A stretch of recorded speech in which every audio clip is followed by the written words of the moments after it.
It's about commitment, healing, honor, respect. This is Barber Life.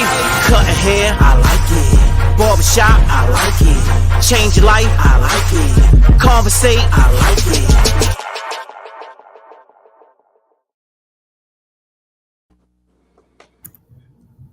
Peace to the family.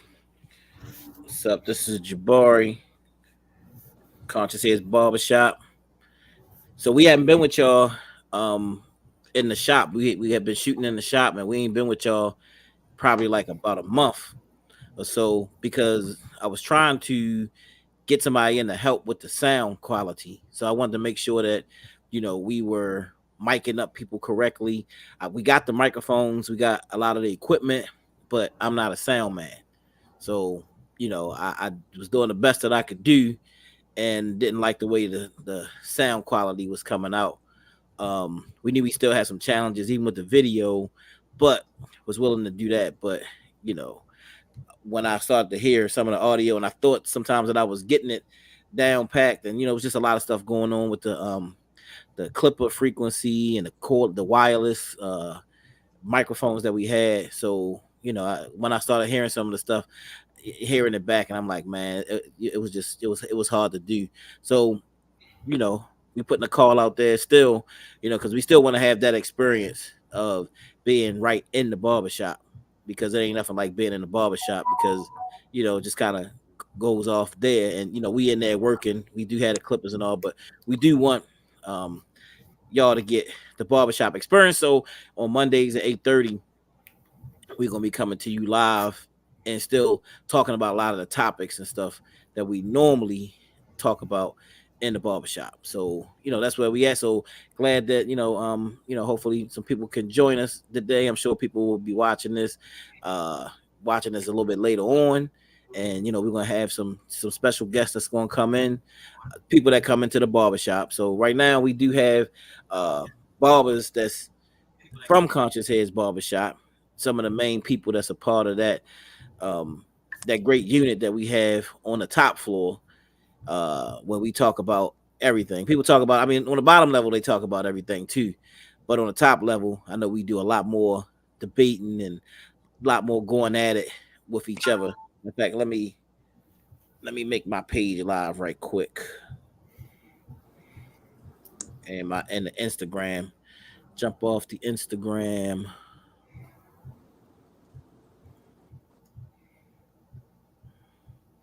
All right, so the Instagram is live.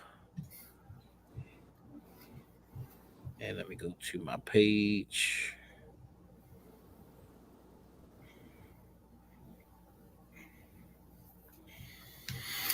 Public.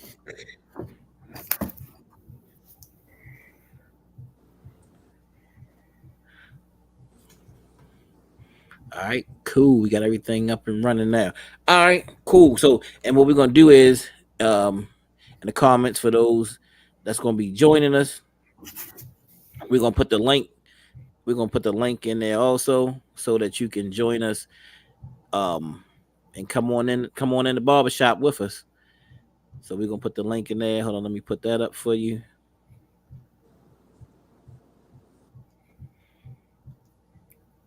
Mm-hmm.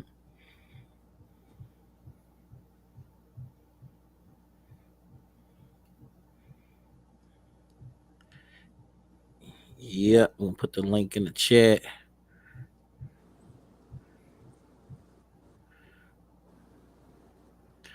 All right, and I'll put it up a couple other places also. So yeah, so joining us, we have brothers from the barbershop. We have the one Justin, aka BA the barber. What's going on, BA the barber? And yeah, we're not gonna go 4 minutes without an introduction. Yeah, we're gonna have to do that a little bit sooner. Yo, that's disrespectful, man. So good. My apologies, good brother. You know, you yourself as usual.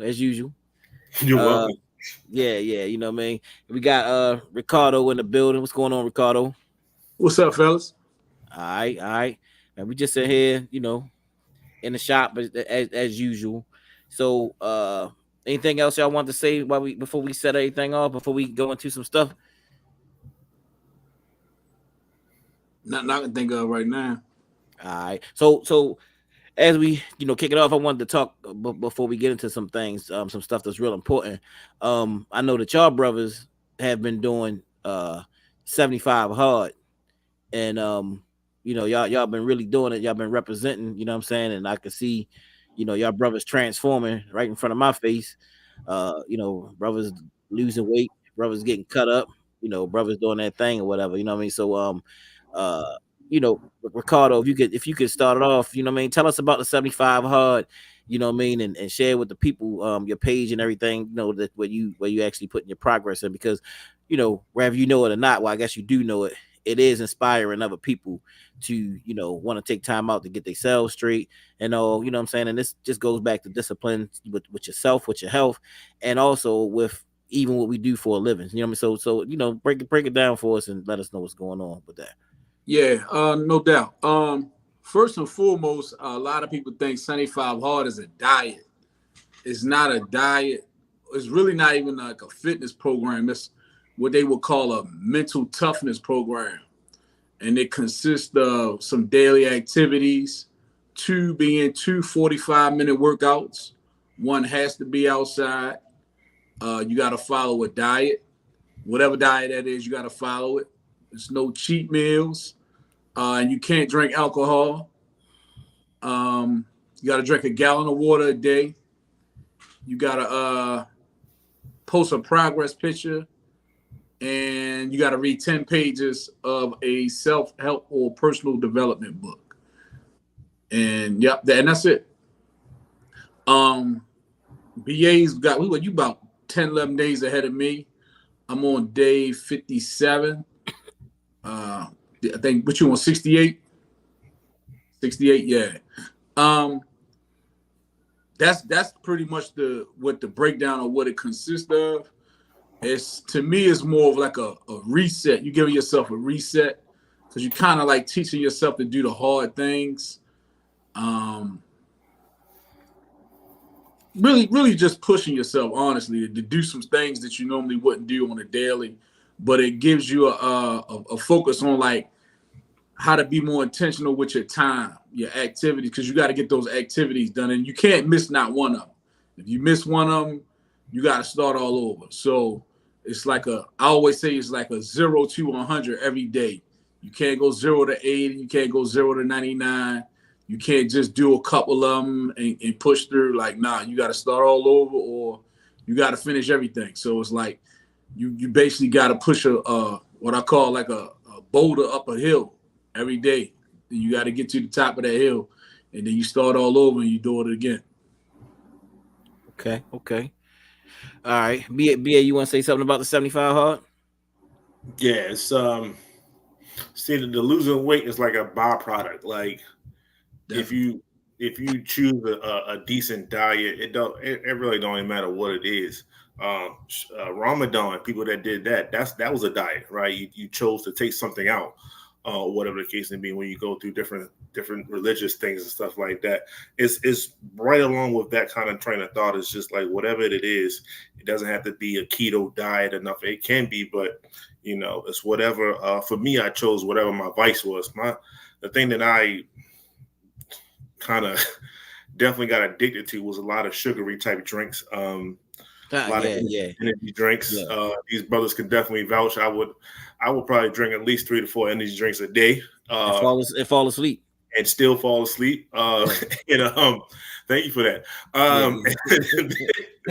And I will finish that off with a sweet tea from Burger King, because they're $1, and so that's just what it was. So I definitely cut that stuff out, and things just got better.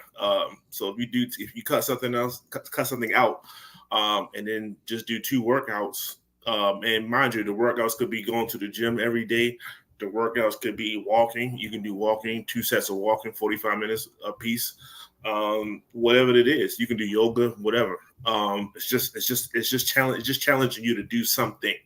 And the weight will eventually come off. Like I said, it's just not even something that you really think about or what you strive to get through. It's just, Yeah, I'm losing weight every day. Wow, look at that. It's crazy. And it's definitely like an accountability builder. You take advantage of your situation. You take advantage of your time. Me and Carl go back and forth with stories and stuff like that. I didn't worked out at a restaurant while I was waiting on my food. It was, mind you, it was like an outdoor seating type thing, but I had enough space where I can just do laps around the outdoor seating area, and I did it, and it worked. So you really just get real creative and think of, I got 45. I can squeeze this in. Hey, I've been walking for 20 minutes. Let me just see if I can squeeze out another 25 minutes. That type of thing. So it definitely makes you resilient. And the books, man, the books is like a lot of people with technology being what it is, 2024. A lot of people really don't sit down and read books like that. A lot of people use audio books and things like that. Get a book and just try to go to YouTube and listen to somebody else's review on the book. Oh yeah, I read that book. Yeah, I know about that. So just so you can have a conversation topic to talk about. But no, this is challenge you to read 10 pages a day, and you'd be surprised how many books you finish if you read 10 pages a day.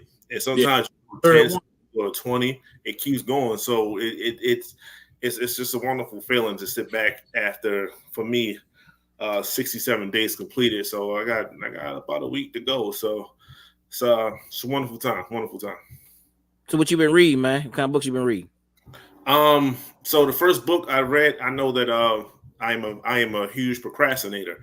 That is definitely an ill topic of mine, an ill suit of mine trait. So I read a book called Atomic Habits, and it was just basically breaking down all types of habits, the good ones, the bad ones, what to do to correct them, so on and so forth. So I wish I could tell you the author. I would have had the book ready for you if I knew we was going to talk about it. But it was that, and the second I got through that, then once I got through that, I realized, especially being at the shop, and those that watch the show regularly, or those that will watch in the future, is going to be a brother named Kenny that pops on, and he is very stout with the things that he's read, and one of those things is the Bible. And I realized in my life I've never sat down and actually read the Bible. Like I never did. I hear things, I pick up things, but I never sat down and actually read it. So I've been doing that. I've been working my way through the books and that. So that's been very enlightening for myself. So that's just 2 books that I chose. All right. Just one of them is long, very long. What about you, Carter? What you been reading? The first book I read was Winning by Tim Grover. It was basically like the part 2 to his first book called Relentless. And it basically just, that particular book breaks down just the winning attitude and the winning mindset, and basically speaking about winning as being like a dark person that's like over your shoulder in your life, where it talks about how winning will celebrate you winning and then knock the champagne glass over after they pour you the drink and things like that. Like how it's just a constant chase. They say it's a marathon. He say, no, it's a sprint. And it's a non-stop sprint with no finish line. That's how he breaks it down. There's 13 chapters in it. It's pretty good. The second book I read was The Laws of Growth, John Maxwell. That was real good. That was pretty much breaking down how the value in personal development, like putting forth effort into your personal growth, and how that can transfer into your professional growth, growth as far as your family and things like that. And the third book I just started a couple of days ago is Hyper Focus. This is real good, man. I'm going to enjoy this. It's basically breaking down the distractions, especially with this social media age, and basically how to counter it so you can be more focused and less distracted, because everything is grabbing at our attention. And part of this, doing this 75 hard, I can realize like how scattered I was as far as where my attention has been going in things that really didn't matter, especially when it come down to accomplishing these things every day, these tasks, these critical tasks, and like finding the time to do it, making the time to do it. It's like, it makes you look at yourself differently. Like, damn, what the hell I've been doing all this time, Like I could have been applying these things to other areas of life, and I could be like way ahead of the game because of that. So health wise, how you feeling? Like, what's the difference? I mean, you feeling really good? You know what I'm saying? Like, I mean, yeah, great. I sleep like a rock every night. I walked 8 miles a day. Today was leg day at the gym. My blood pressure went down. I had to go back for a checkup early March to see if they was going to put me on blood pressure medicine, and they was like, "Nah, we don't need to put you on no pills." So that's a good thing. Obviously the weight drop. Man, just feeling good, man. You know, I pop out of bed every morning like, you know, like some toast. You know what I mean? Out the toaster, man. Just ready to get to it. 4:30, 5 o'clock every day. No doubt. No, what about you, BA? You know what I'm saying? Man, You like the toast analogy? Hey, I always think about burnt toast. That's all I was thinking about. I said, nigga, jump out the bed burnt. Nah. You've been getting some sleep, man. You've been getting some sleep. Like, you've been getting good sleep now. You know, the sleeping, the quality of sleeping, I think is about the same. But the levels of maintaining throughout the course of a day has definitely changed. I mean, y'all know I will nod out daily. Like, if I sat down more than 5 minutes, there's a good chance I would nod out. No doubt. Even when you're driving. Even when I'm driving. So we're not gonna talk about that. KP watching. But no, that has changed though. So my daily, my ability to stay up and get things accomplished throughout the course of a day has definitely changed. My energy levels has definitely increased. And I think a lot of it had to do with, like I said, I cut out the sugar part of it, the majority of liquid sugar, and I replaced it with drinking water. So that has definitely been a plus for me. I wasn't drinking gallons as much as I should. And with the walks, I'm starting to run. I'm starting to do more cardio with the running aspect of it. And I'm not a runner. I had flat feet. I was overweight. It hurt. It was a physical derailment for me to run, and I just couldn't do it. But now it's I definitely get more and more jogs, and I'll be out walking my baby in her stroller, and I'll jog behind. We got a jogging stroller, and I'll jog with her. So it's definitely been changed. I wasn't here a year ago. I'll say that. That's good, man. Proud of y'all brothers, man. Y'all holding it down. Are you going to bring up what you foolishly did? Are you going to bring that up? Say it again. Oh yeah. I am. I was getting ready to do that. Okay, just making sure. You know what I mean? Because I'm still coming for you. I publicly challenged this brother to a weight loss challenge, and I haven't much got on my journey. You know what I'm saying? But whether y'all know it or not, y'all are really inspiring me for real. You know what I'm saying? With everything. You know what I mean? So I had a pretty good week last week. So I'm trying to stay on my journey, but you might win this round right here, but I am going to challenge you again. I'm gonna definitely challenge you again. Right? Get you to run it back if you would. You know what I'm saying? But it's all good. It's all good. And let me add to that. It was a sister that said she found it easier to do a 30-day water fast than to do the 75 hard. Wow, a 30-day water fast? Because she basically tried to do it with us or whatever, and she had to give it up. She said because it was all of the tasks, because people busy, just like us, we busy sometimes. So for trying to find a time to do those tasks, read those pages, and get that water in, and within a 24-hour period is not the most easiest thing to do if you don't have a lot of time on your hands. Did she do it? Did she do the 30-day water fast? Yeah, she did. She do them all the time. She did one first of the year. Wow. Okay. Yeah, she said that was easier than to do what we doing.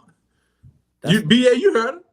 Yeah, that's facts. And I couldn't. I was in disbelief. I didn't know. I heard her say 30-day water fast, and I was like, okay, she's doing that or whatever the case may be. I didn't hear the part where she said that one was easier than the other. And then Carlo told me that's what she said afterwards, and I was just like, yo, that's crazy to even think because that way. Normally when you fasting like that, especially with water, you need stuff to do. Like, you know what I'm saying? So reading books and doing stuff like that, is like help to keep you centered, because it's a lot of spiritual stuff going on, a lot of stuff going on within you. So that's why I'm finding it hard to, because normally when people fast and stuff, they do read, they wind up reading and doing certain things, because it's like this whole transformation that you're going through with yourself. So that's why, okay, all right. Well, she said she do audio books, so obviously you got to do, printed, handheld books. So that was already an issue. Then she worked a lot, so that it was basically, it's easier to give up something than it is to add to it. And with this situation, you Okay. add, what I mean, quite a few different tasks. Not to mention working out outside. Okay. Last week, you know what I'm saying? Got you. Well, with that being said, I know this is not Cardo's thing. This is my thing, and I do not recommend it. But I am a last minute type of a person. Yes. So there's been many of nights around that 10, 11 o'clock hour. I have probably combined about 3 tasks in one. Like I would get a walk in if it's not too dark, whatever. Like I got like a lot of lights on my street, right? Like I'm off of Broadway, so it's a lot of bright lights. I would have a book with me, walk, read the book, and then chug about a half gallon while I'm doing it. So I don't recommend that, but it to me it gets the job done, right? I never not completed a day, so it is what it is. That's what's up, man. Y'all continue. Y'all continue to roll hard. You know what I mean? Hey, did y'all get to check the eclipse out today? Yeah, I saw it on the way to the gym. I actually I had made it up to Guilford and 33rd, and as they said 3:20, so I just I set the time on my phone. It was like 3:18 when I got up there, and I just sat up there and just watched it go by. I had my I had some shades in my bag, so I was able to gaze up at it. Oh, okay. You check it out, BA. Driving. Yeah, I mean, it was y'all think it's got any spiritual relevance? There's a lot of people who said, a lot of spiritual stuff about it. A lot of people who don't really care about it. Where y'all fall at with it? It could be. I didn't hear or I wasn't made aware of the spiritual relevance of it or anything like that, but it could be, hopefully in a good way, Yeah, some people say it's this is when people are gonna get like they superpowers and stuff like that. I mean, but everything go along, even the water and the tide and stuff go by the moon, and you heard your whole life when it's a full moon out, people act different, just different things. So I mean, I'm sure it has some relevance. Yeah, you look like you got some doubt in it. You know what I mean? Well, I mean, you could just choose to do certain things on certain times and then just say that that's what it was. To each his own. Yeah, I think what I'm saying. They had Dr. Phil Valentine was on Brother Rich channel the other day, and he was really he was laying out a lot. What I'm saying, about the eclipse and stuff like that. What I'm saying, laying some stuff down. So I mean, I thought it was some real interesting. Did you get charged up? I mean, you're a child of the sun. Did you get charged up? You got the sun behind you. I see it down there. Was that did you get a spiritual awakening? I don't know yet, man. I watched it though. I don't know yet. I mean, I got wait and see what's going on. Yeah. So we're definitely, why you put your head down when I say Dr. Phil Valentine, BA? Hey, yo, some people you just gotta take with a grain of salt, paprika, seasoned salt, and whatever else, pepper too.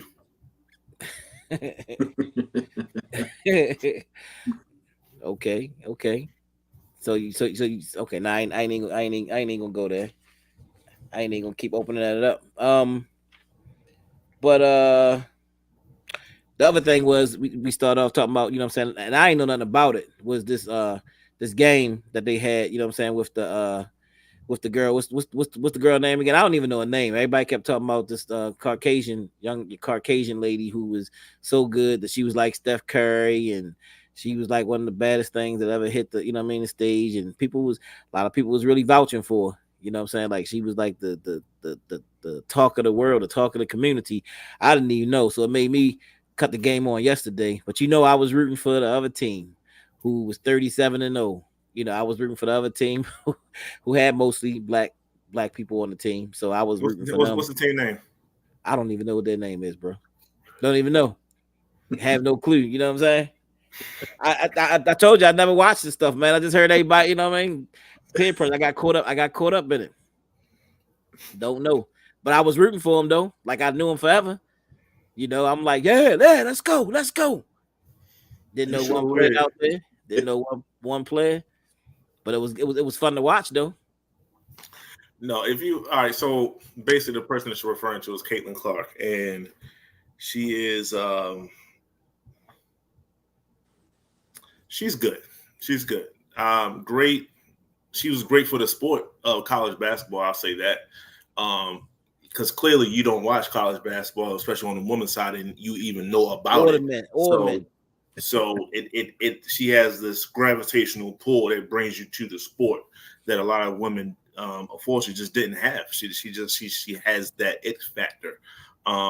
So she definitely did her thing. She definitely lost though to South Carolina, led by the coach Dawn Staley, which is one of the greatest basketball players, period, both male or female. She did her thing at Virginia, played USA basketball overseas, did everything, came to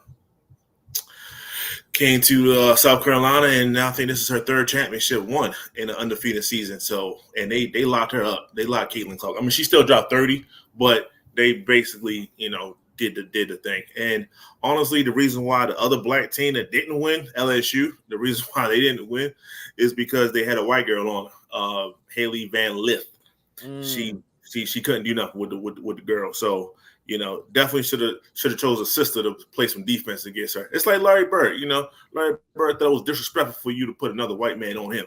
You better put a black person on him, and then he still probably bust their ass. But it was very similar in the two. Okay. Appreciate You the Larry Bird update. fan, ain't you? No, sir, not at all.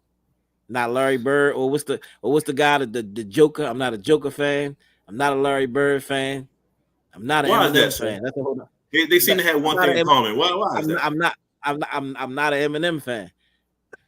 Probably the way they think. You know what I'm saying? You know what I mean? Probably. You know what I mean? I'm just not fan of those people, man. Understood. It's that thought process that bothers you. I got you. Yeah, it's the thought process and the way that they look at the world that bothers me. But that with that being said, and I said I'm not an Eminem fan, the rapper Eminem.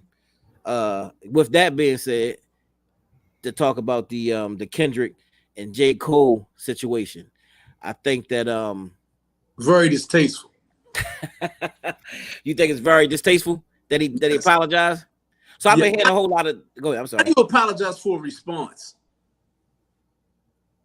I did. Did you hear him? Did you hear his speech when he actually apologized? Yeah. Okay. What you think about it, BA? So that whole time he was in the booth, anything about that.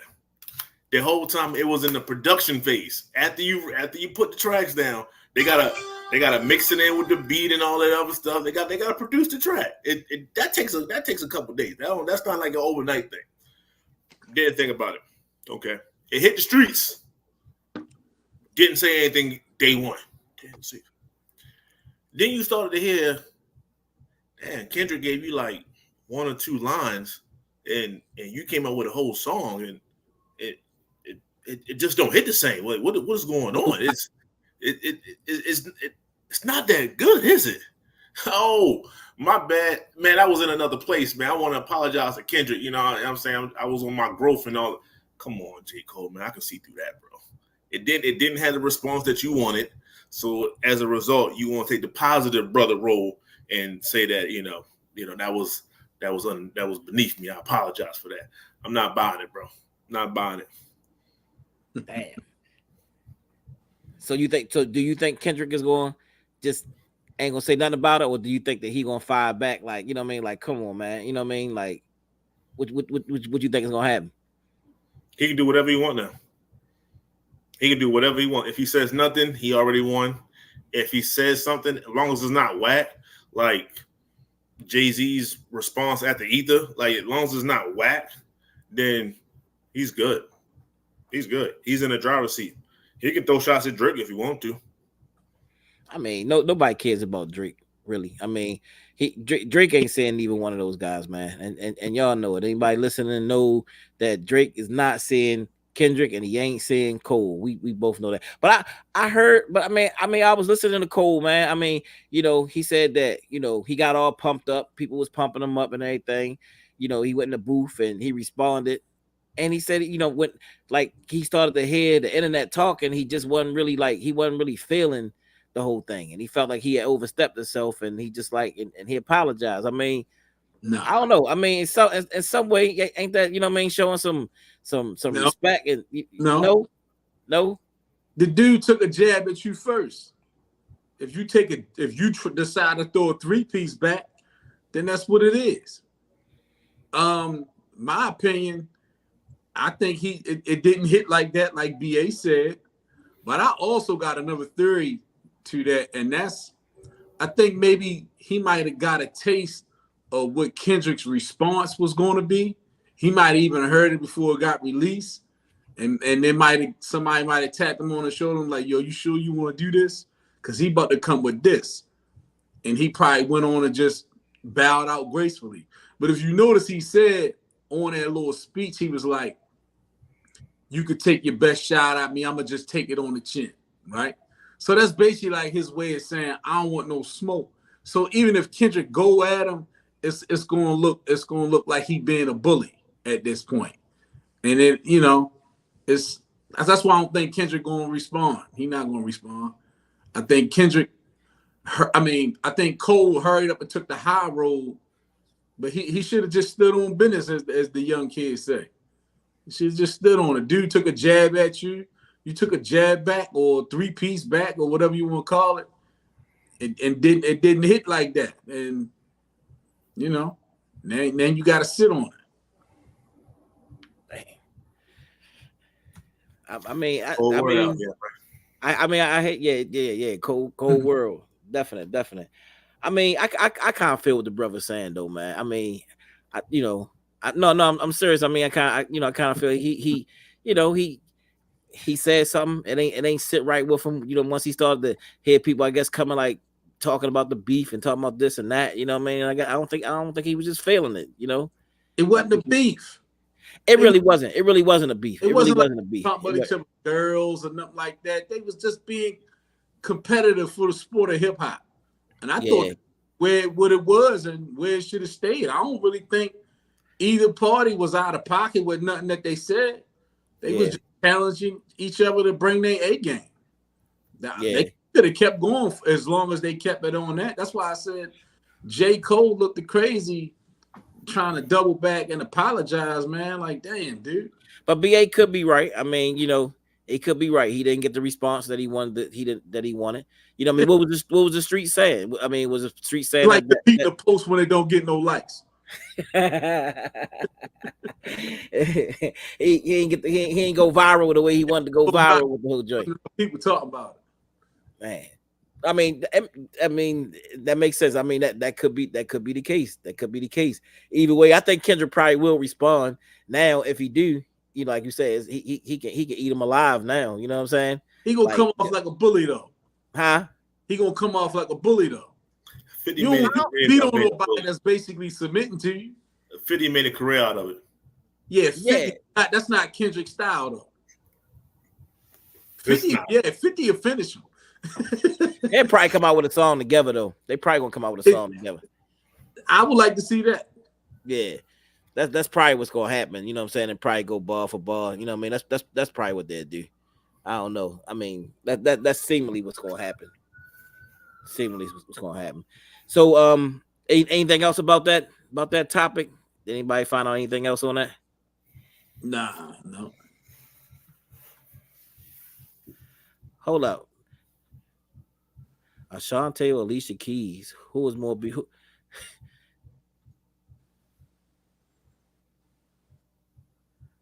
Somebody threw in the topic, you know what I mean? Who, Ashanti or Alicia Keys? Who was more beautiful? Beautiful. I that's in the eye of the beholder. Y'all want to answer that question? Who's more beautiful, Ashanti or Alicia Keys? Whose music do you? I mean, of course, if you talk about music and we talk about going toe for toe with music, of course, We're not talking about music. We're not talking about music. I'm talking about music. You know what I'm saying? If you talk about music, you know what I mean. I'm gonna go with. I'm Ashanti definitely got a beat on both. huh? Ashanti got a beat on both. Music. I listen to more Ashanti music than Alicia Keys. Well, you sound foolish right now, bro. Singer. Yeah. She's a better singer, but she don't have better songs. She's not a better singer, bro. Yeah, she ain't got the. I don't think she even got the catalog, bro. I said Alicia Keys is a better singer. You don't think? Oh, so? you said Alicia Keys. Oh, yeah. You said Ashanti, bro. Ashanti has better songs. Nah. Yeah, nah, I can't. Yeah, I can't go with that. Okay. I only Her know like body might got better songs, Wait but till Ashanti doesn't have better songs. she only got like 3 good songs. who? Ashanti? Yeah, Nah. she got about 3 no more. You know what I mean? Like 3. She ain't got that many songs, bro. No, Alicia Keys Alicia Keys got classics, bro. She's it. She got about a good strong 5. No. She got about 5 Grammys, bro. So those 5 songs got 5 Grammys, and then the rest of a catalog, bro. We're not gonna go that route, yo. Nobody knows what it is, man. Like Kanye, we don't know. We don't. You just don't listen to her music. It's just she's not your cup of tea. That's probably what it is. I mean, that's what they asked, right? They asked who's more beautiful, and I said both. I said she got a beat on beauty and music. Yeah, she that. It's just my opinion, bro. Check her song. Don't leave me alone. Early Alicia Keys was good, but 40-year-old Ashanti is she's on another level right now.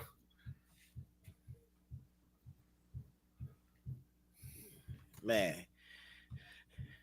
you said what? You said check her song. Leave me alone and every little thing by Ashanti. That's good, but it's not Alicia Keys. It don't even matter what you write. It's not gonna be better than whatever Alicia Keys come out with. So Alicia Keys is a beast, man. She hard to go up against, really. I mean, I don't know. It's not a lot of people that's gonna battle with Alicia Keys, bro. I mean, she got a lot of talent. She got songs. She got talent. I got a lot of respect for her. How many albums she got out? Alicia Keys got like how many albums? Probably 3, 4. 3 or 4. What about Ashanti? Probably about the same. Probably 2. Yeah. Yeah, I don't not. Yeah, I don't. Yeah, she ain't seeing her, bro. She ain't seeing her all day. But if we moving forward, what about like you know, the state of hip hop, like the state of hip hop in general? While we at it, you know, like you said, you got the Cole thing, you know what I'm saying, but then you got Drake, and then Future supposed to have some stuff going on, whatever, you know what I'm saying. Like I don't really know what I heard that's over over a woman or something like that. Is that what that's supposed to be? Yeah, they supposed to have an issue over a woman. What I mean, who is it? Anybody got any more insight than that? That's what the rumor floating around is. Man. Cool. Who else? Drake. Right. Yeah. But I am to be honest, like you know, and I know y'all ain't feeling them, but my man D1, who just been challenging the industry as a whole, you know, and he been making a lot of noise in the industry, and a lot of people listening to him. He got a song out that came out with Raheem Devon, a little single that came out that's up there on the charts, that's getting some bang. But a lot of people, you know, they've been bringing him on the show, like different shows, and he been representing, man. He been representing. I know y'all don't like his man. I mean, I think he a pretty decent rapper, you know. But I think that he a Christian rapper, but I think he stands strong on his principles and his morals, and by challenging a lot of people. You know what I mean? Some people say they thought he was clout chasing, different things of that. What y'all think about D1, man? What you think about D1? You want to go first, BA? Yeah, all right. I ain't got What too you much think? What love you for. what you think about his? I mean, what he been doing though? Like calling people out. You know what I'm saying? Like by him calling Meek out, calling Rick Ross out. You know what I mean, for putting out music that's influencing violence in the community. Yeah, that sound nice. That sound like another gospel rapper. That sound nice. He'd be better off making something with Kurt Franklin. Come on with an album. Make another stomp. And then maybe his message might get across a little bit better. But maybe he should probably get into the industry and then see what he can do then. But to take that route and to be overly on the positive side is he needs more help. He needs more people. It's not going to work like he wants it to. So I don't see him gaining too much traction other than what he has now. He has a limit. You think so? Yeah. I mean, I've been watching him. It looked like he's been picking up momentum, like everywhere he been going. Name 2 songs. I don't know two of his songs off the top of my head. I can't.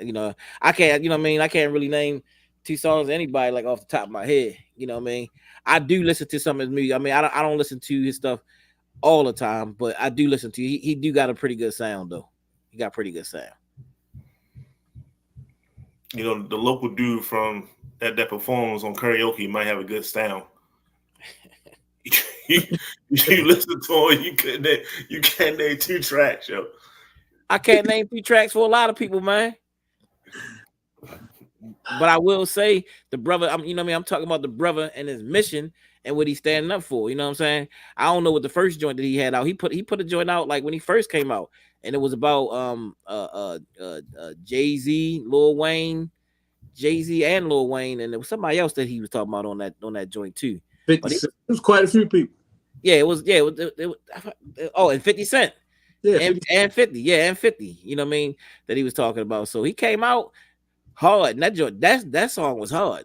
That song was hard. I mean, he really represented on that joint. Like when acapella was, spitting out some mean bars and basically just talking about the same thing, because at some point we do have to hold accountable. I mean, and I go back in the 80s when we had like a balance. We had a balance of stuff in the 80s. We had before NWA came out though, everybody was talking about that Black Power stuff.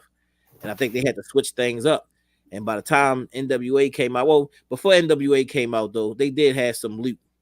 They did have some loot that came out. You know what I'm saying? Brother Johnson right there, Ricardo. What's up, bro?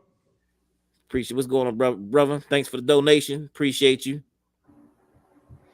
But we did have some loot that actually came out. And I did listen to some of that stuff. Luke and all them, Luke and they was filthy. I ain't gonna lie. You know what I mean? The stuff that they was playing, and the stuff that they put out, was crazy. But we still overwhelmingly from Luke that came out, we still had about 70-30, 70% talking about positivity, talking about good stuff, and then 30% was kind of like on some crazy stuff. Once NWA came out and totally switched the game. Totally switched the game.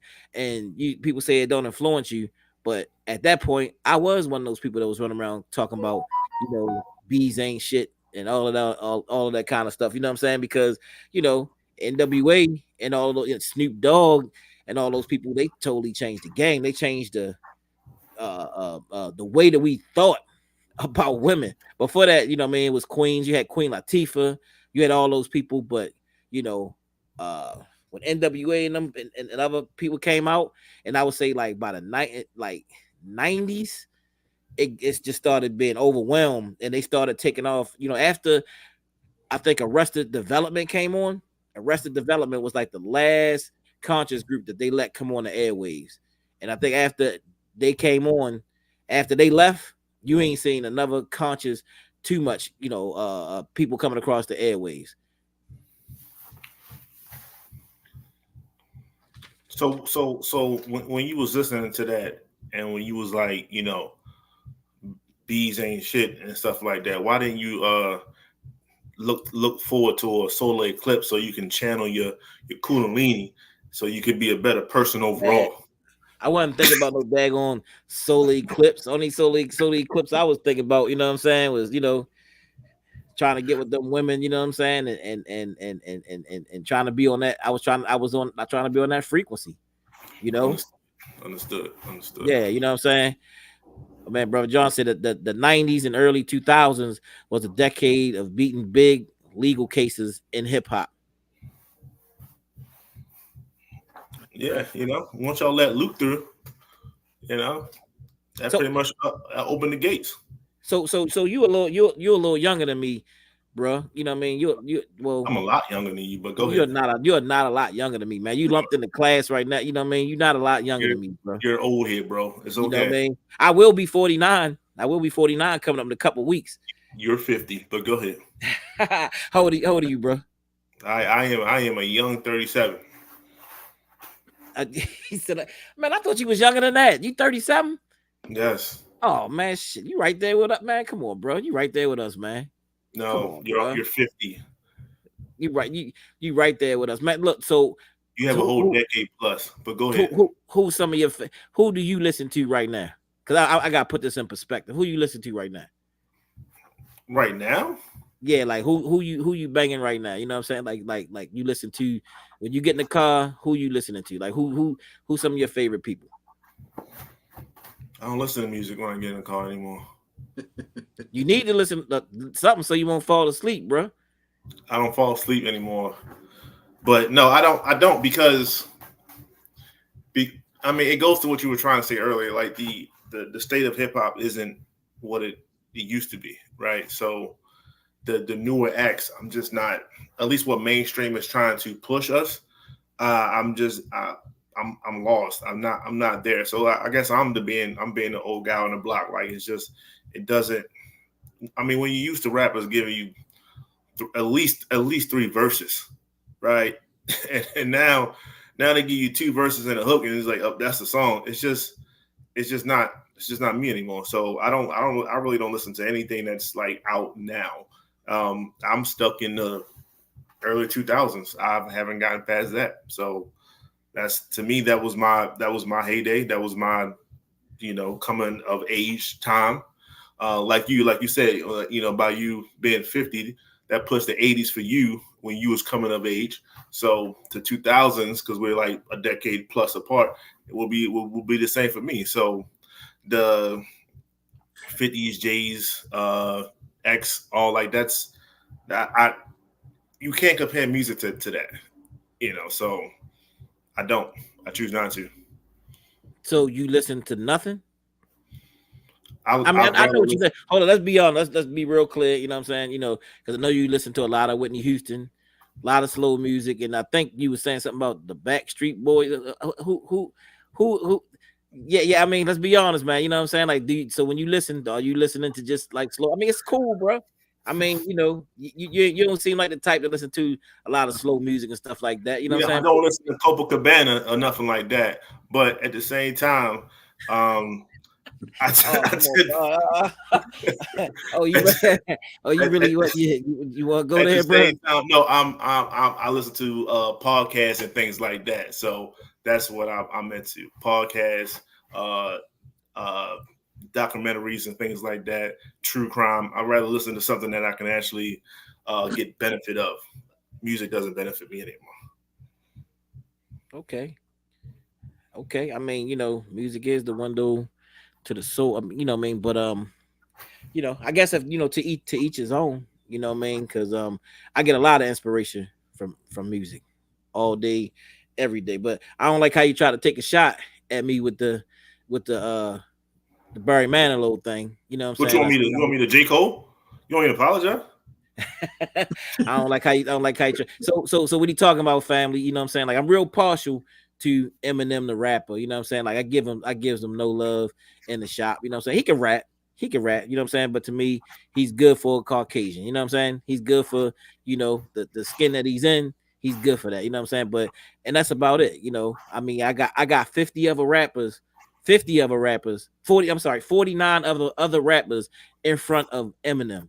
To be honest, I'm honest with y'all. You know, they tell you I tell them all the time. I got 49 other people in front of Eminem. Now he's making jokes about, you know what I'm saying, about, you know what I mean, that, you know, so far as when it comes to the singer, classical singer Barry Manilow, who is a white guy, that, you know what I'm saying, that I like him. You know what I'm saying? I like Barry Manilow, you know what I'm saying, and for different reasons. You know, my mom was a big Barry Manilow fan. Big Barry Manilow fan. You know what I'm saying? So, you know, I like Barry Manilow. Me and my sister, he came to town last year, and me and my sister went to the concert. Front row, baby. You know, we were in front row. I wanted to get in the front row though, you know what I'm saying? But we went, you know what I mean, in tribute to mom and everything. We went to the Barry Manilow concert. We came up on it, you know what I'm saying? Now, the thing about Barry Manilow is that he's not a white guy that's trying to act black or trying to, you know what I mean, even impersonate people that's black. He's just he is who he is. He's a white guy, you know what I'm saying? They got a good sound, you know what I mean, good classical sound, you know what I mean? And that's what it is. So that's why, you know what I mean, I can separate that. I do like some of the music, like the Bee Gees in their later years when they started being trained by some of the black folks, you know what I'm saying? So I like some of those folks, and they get And past Bobby it, Caldwell. you know, but definitely, you know what I'm saying, they get past it that a lot And of John other B. You was a John B fan. I did You like a like little Justin bit. Timberlake for a little bit. I You like a did. little, you know what I'm saying? You know, I like a You, little you bit, you was know a what I'm fan of saying? Robin Thicke. You were singing Blurred No, Lines. no, no, so Yes, you was. he was cool. He was cool. He was cool. He was cool. That's your I top do 10 right like there. you know what I mean? I do like them, but like I said, I couldn't. They would be way down on my list though, bro. Like I don't vouch for those people saying that. Even Barry Manilow, you know, a person who I like, he still would be Look, way look, down on this, look, bro. look. Y'all can't. Y'all not in the shop like that. Those that's watching right now, if anyone's watching, y'all not really in the shop like that. What it is that he will play more blue-eyed soul artists than he plays Whitney Houston. Just let that sink in for everybody. Let that one sink in. Explain that. The people want to know. Yo, so I love Whitney Houston. I got nothing but list with You Whitney already, Houston. fam, you already know that's a But setup right there. But but go ahead. Whitney, Go do your no, Stephen no, A. no, Smith right now. Go ahead. no. But Whitney Houston has songs that's of, you know what I mean, a lot of times of a slower pace, you know what I'm saying? And like I said with the music, it touched me a little bit emotionally, so I can't listen What to fast Whitney paced Houston song all the Barry time. Man, not Barry Man, Bobby Caldwell got? Say it again. What fast paced song Bobby Caldwell got? I mean, but the vibe Nothing. is different though. None. Bro. Zero. No. Hold on. Absolutely none. Stop. Absolutely nothing. No, stop. Because we talk about, you know what I mean, like Whitney Houston being the best singer ever, right? And so what Whitney Houston does, she touches every when she sang when Whitney Houston sang, she touches every bit of your emotions, bro. Like she touches like every cell of your body. So You you know what I'm saying saying? So you get so emotional when you yeah, listen to Whitney. just so happened she got a song named that, you know what I'm saying? No doubt. But she touched every chord of every chord, seriously. Like, you know what I mean? Like when she's saying, I hear her and I internalize Whitney Houston. So I can't always listen to her because so I listen to her when I walk. I listen to her when I'm, you know what I'm saying, when I'm, you know what I mean, maybe driving in the car. Don't do that. Don't, Yo, because you be saying stuff. Yo, you know you don't walk, but you be saying that people walk. Well, okay, go ahead. Okay, yo. That's Got it. why I'm You coming got back. That's why I'm coming back for you. You know what I mean? it. He said, "Say it ain't so, not Ken." So Kenny G, um, I like Kenny G. I do like Kenny G. I do like Kenny G. I ain't going front. I think he got some good tunes. You know what I'm saying? And but again, Eminem gets no pass. Eminem gets no pass.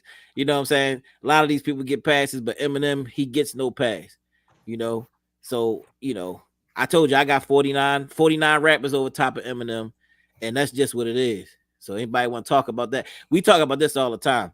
I've been debating this topic right here for I've been debating this topic forever in the shop. We've been there to be 23 years. We've been in the shop, you know, but for years, I've been going back and forth about this. Peace to Dr. Asar for joining in with us. He said, Rubber said, when the Black Power it's going on with your playlist. So, Brother Johnson, I got different playlists, man. You know what I'm saying? Like, like I got playlists that I play in the shop. You know what I'm saying? My playlist is definitely mostly all black. Then I'll have one that's a little integrated where I have a little bit, the BGs and them, they sound black, man. You know what I'm saying? There's after a while at a certain time. So you know what I mean? So I add a little bit of that into the playlist. You know what I mean? Some of those good songs. You know what I'm saying? But nah, it's all black power. You know what I'm saying? It's all love. But I got an integrated list. Then I got the hardcore conscious stuff. You know what I'm saying? That's all. That's all in there. But I mix it up. Definitely. But I know. But see, this brother right here, what he don't want to tell you, we talking about comedians the other day. Talking about comedians to the family, and y'all tell me what y'all think. This brother said that Wayne Brady was one of the best stand-up comedians of all time. Never said that. What'd you say, bro? Hold on. Am I lying? You said he was a goat, yo. Yeah, you definitely said. What'd you say, bro?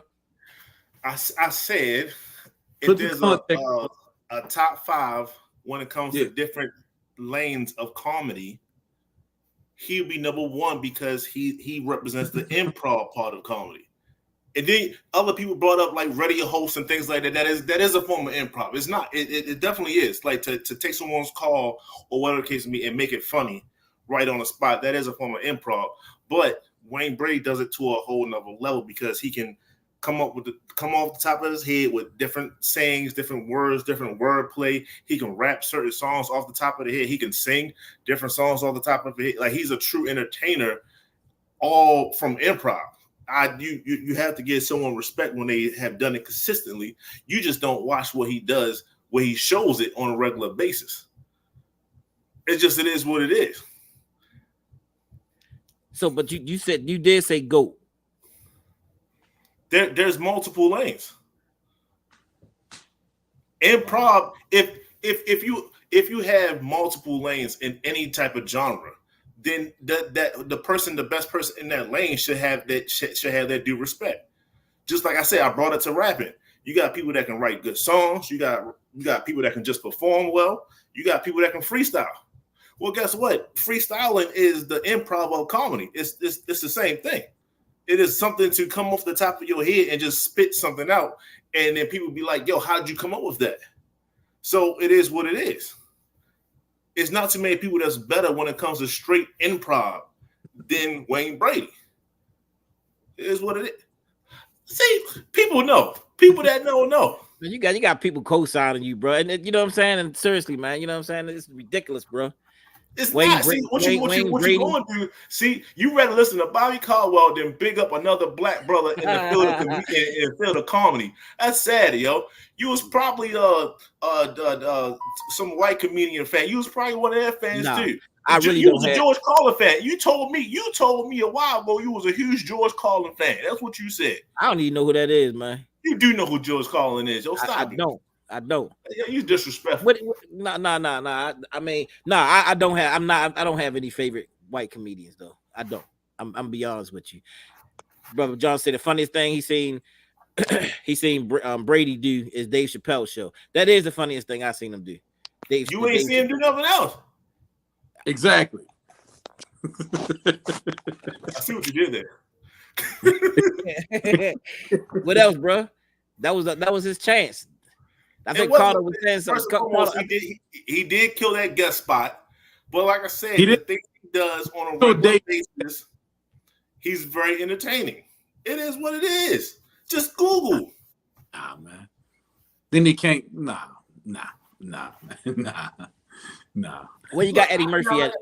I don't support the man's lifestyle choices, but on the field of comedy, he's in the improv lane, he's a great guy. No, he's not. See, the fact that you have to do this much nigga-splaining for a comedian, is he funny or he not? You shouldn't have to do he's all funny. Right? He's funny. That you becoming a defense attorney for Wayne Brady is just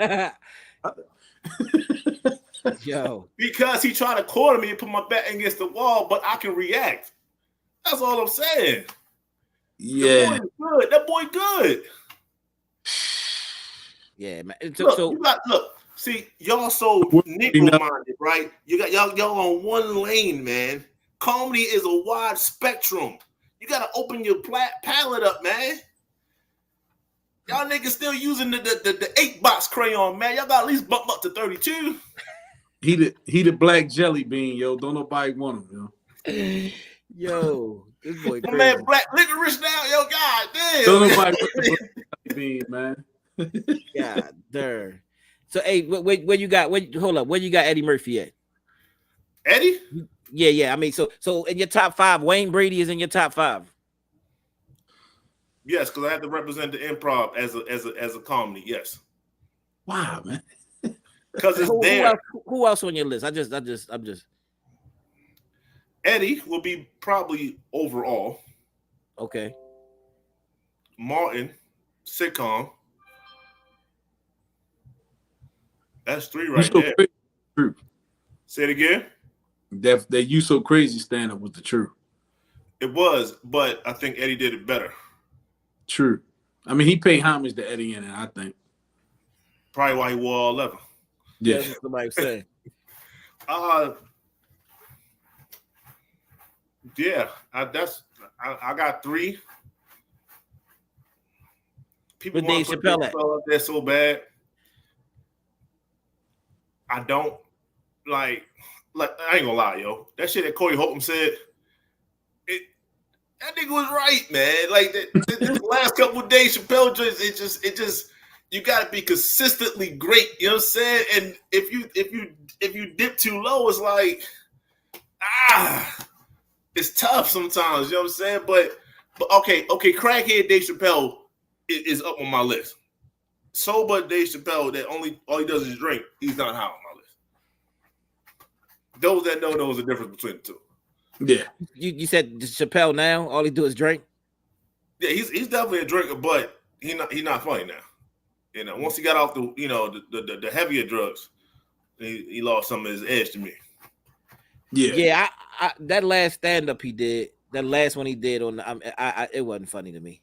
He's becoming more of a black George Carlin. Yeah. Wait.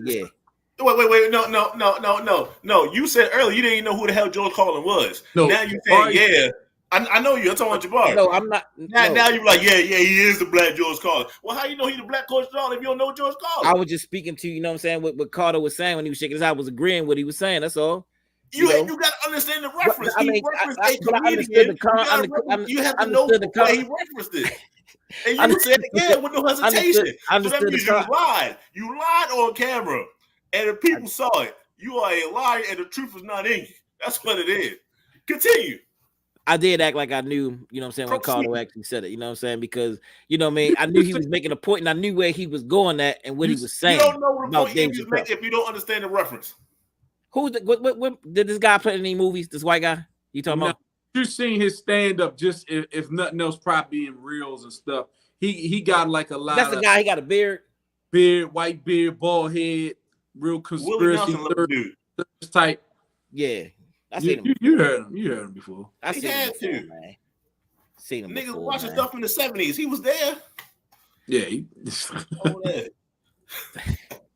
The only white comedian that's real. Well, no. It is some in the movies that's funny, like Will Ferrell. You know what I'm saying? Like, you know what I mean, he's funny. You know what I'm saying? I don't know if he ever did stand up or nothing like that. And I don't even think I would even want to watch one of his stand ups. You know what I'm saying? If he did it, but in movies, he is funny. I ain't gonna lie.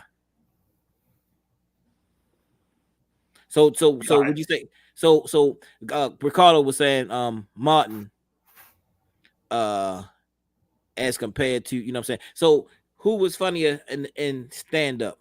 Martin Lawrence stand up, you know what I mean, or Eddie Murphy? That's not fair. Why not? Because nothing's going to be able to top Raw. That was. I'm with you with that. Huh?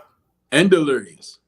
Yeah, and like that's Eddie. Like, Eddie was different against each other. Nobody's best shit compared to them. Even some of the older ones, like I don't even think. I mean, I saw a couple of Richard Pryor's, and I wouldn't even say they compared to Raw like that. Even though I love Richard Pryor, but I don't think his stand-up compared to Eddie like that. Yeah, I'm with you with that. I mean, Eddie had you. I'll tease my daughters today. I got ice cream. You ain't got no ice cream. I still do that. McDonald's. Yeah. Or what about the toys? You talking about? You know what I mean? We ate the toys, Eddie.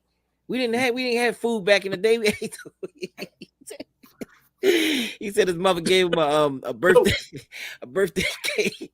A birthday cake was, what did he say, it was an etch a sketch or something like that. Yeah, man. No, ain't nothing messing with Eddie though. And I think people bought, you know what I mean, people say that like pretty much just like Whitney. I mean, I think we all really agreed that right now that Whitney Houston is probably the best singer ever. For men or women, Whitney Houston would probably be the best singer ever. I don't know too many people that disagree with that. I don't think you ain't disagree with that. Did you, Carter? Yes. Ah, man, it's always one. it's all time. Who would you say of all time though? Best Shaka for me. Who? Shaka Khan. The greatest. Yes. The greatest singer of all time. Yes. Huh? What'd he say? I said Nicki Minaj's mother. They look alike, yo. Oh man. Come on, bro. Wow, that's crazy. Shaka Khan. No. Are you serious when you say that? Greatest of all time? Yes. You really think she can out-sing Whitney Houston? Yep. Did she sing better than on I'm Every Woman? Yep. Shit. That's why she put in the video. That's called paying respect. That's all that was. Yeah, and she knew she couldn't do it better. Understood. That's all you. And unfortunately, only you, but that's all you. That's all you. Yeah, you know. Man, I stand along with it. You know, I guess we all, everybody in the shop at some point stand alone on something because people be having some crazy stuff. People having some crazy things. And what's the other group that you like? BA? What you talking about? The singing group. Yeah, Backstreet Boys. Talk about that, bro. What do you want to talk about? In 2000, they was hot. Like they was like number one. Like there's not too much that it is what it is. You know what I'm saying? Like there's nothing to talk about. They had that moment. They were good singers. You know, it is what it is. Look. Jabari, I know. I've seen people talk about you. You was listening to New Kids on the Block in the early 90s. That's what people said. I heard you singing it. You was humming it one time, and I was like, yo, I know that's New Kids on the Block, yo. That's what you was. But you just don't want to admit to it because you ain't got enough kahunas to admit it. But it's cool. It's cool because they fit up right up your blue eye soul, but they was just like a pop version of it. I got you though. It's all good. All right. I like some of their songs. I know you do. I like some of these songs, you know what I mean? You know, Brother Johnson said, Ricardo, don't do that. You know what I mean? I respect your love for Shaka, but no. Yeah. And I gotta say the same thing, man. You know what I'm saying? I mean, hello, man. He said, boy George. Hell no. Yeah, I ain't never had a Boy George album. You know what I mean? But I mean, I listened to a few of the songs that was on the radio, but I ain't never had no Boy George album though. That was different. That was different. He used to look like the Queen of Diamonds when I was little. Man, he was strange, man. He was definitely strange looking. From the deck of cards, the Queen of Diamonds. Yeah. Like Boy George. Y'all want to say y'all call me chameleon. Y'all want y'all. Y'all was bumping that joint, yo. I know y'all was, yo. It's all good, it came on the radio, bro. He's brainwashed. Definitely I ain't listening to something like that, but I understand. What radio was you watching? What were you listening? What were you listening to that was coming on? You had access to TRL. I did, and that wasn't being played on TRL when I was listening to it. You could have watched Rap City or 106 and Park, but you chose MTV. Hey, yo, do you realize how fake 106 and Park was? You know chose that hair that AJ had was a brother. unit. I knew that back then. I watched Frito. Yeah, I just found out that was a unit, man. That's wild. Dang. So look, let's move forward a little bit. You know what I'm saying? Off of, you know what I mean? You know, tired of y'all talking about Barry Manilow and all these, you know what I'm saying, and all this folks and the criticism that I take from Barry Manilow. But that's all right. I take that all day long. You know. But anyway, let's just talk a little bit about some of the people that we follow that, you know, or so-called leaders in the community.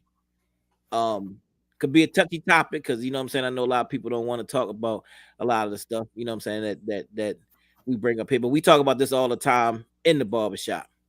Now it's a little bit less private when we out, you know, when we here on the forum and we talking about it here without just being in the shop, because, you know what I mean, when you don't have the cameras running and all those different things, you know what I mean, and people banging on you and all that kind of stuff. But, you know, we was just talking about a lot of people that's out in the community and kind of misleading people in the wrong way. So I'm gonna say one, because I was talking about one yesterday that we was talking about. And actually we talked about him in the shop. We talked about a couple of days in the shop. And let me see, hold on, what you saying?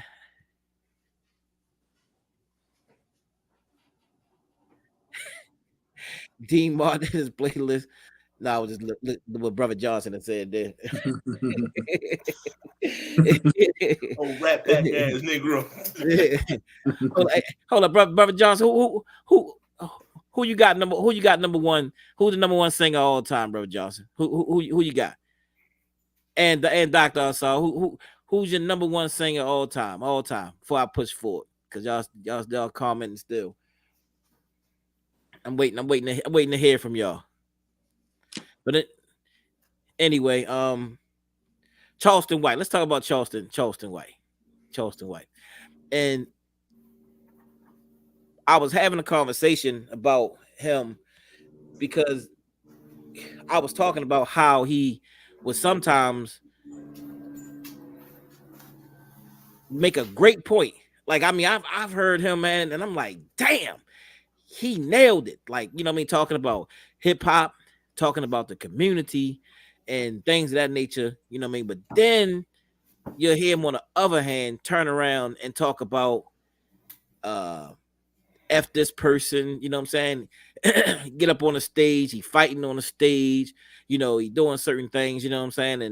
And really almost being well, not almost, being totally disrespectful at times when I hear him. I mean, like I said, part of the times I would say from percentage the stuff that I rock with him, you know what I'm saying? I would say maybe like 40%. 40% of the stuff, you know what I'm saying, I can say with Charleston, I kind of rock with, you know what I'm saying? Other stuff that he said is kind of, it's crazy. That brother has said some very crazy things, man. And I don't know. I mean, we can kind of go around. I mean, BA, I don't know what your feelings is, you know what I mean, about the brother. I know we listen to him a lot, you know what I mean?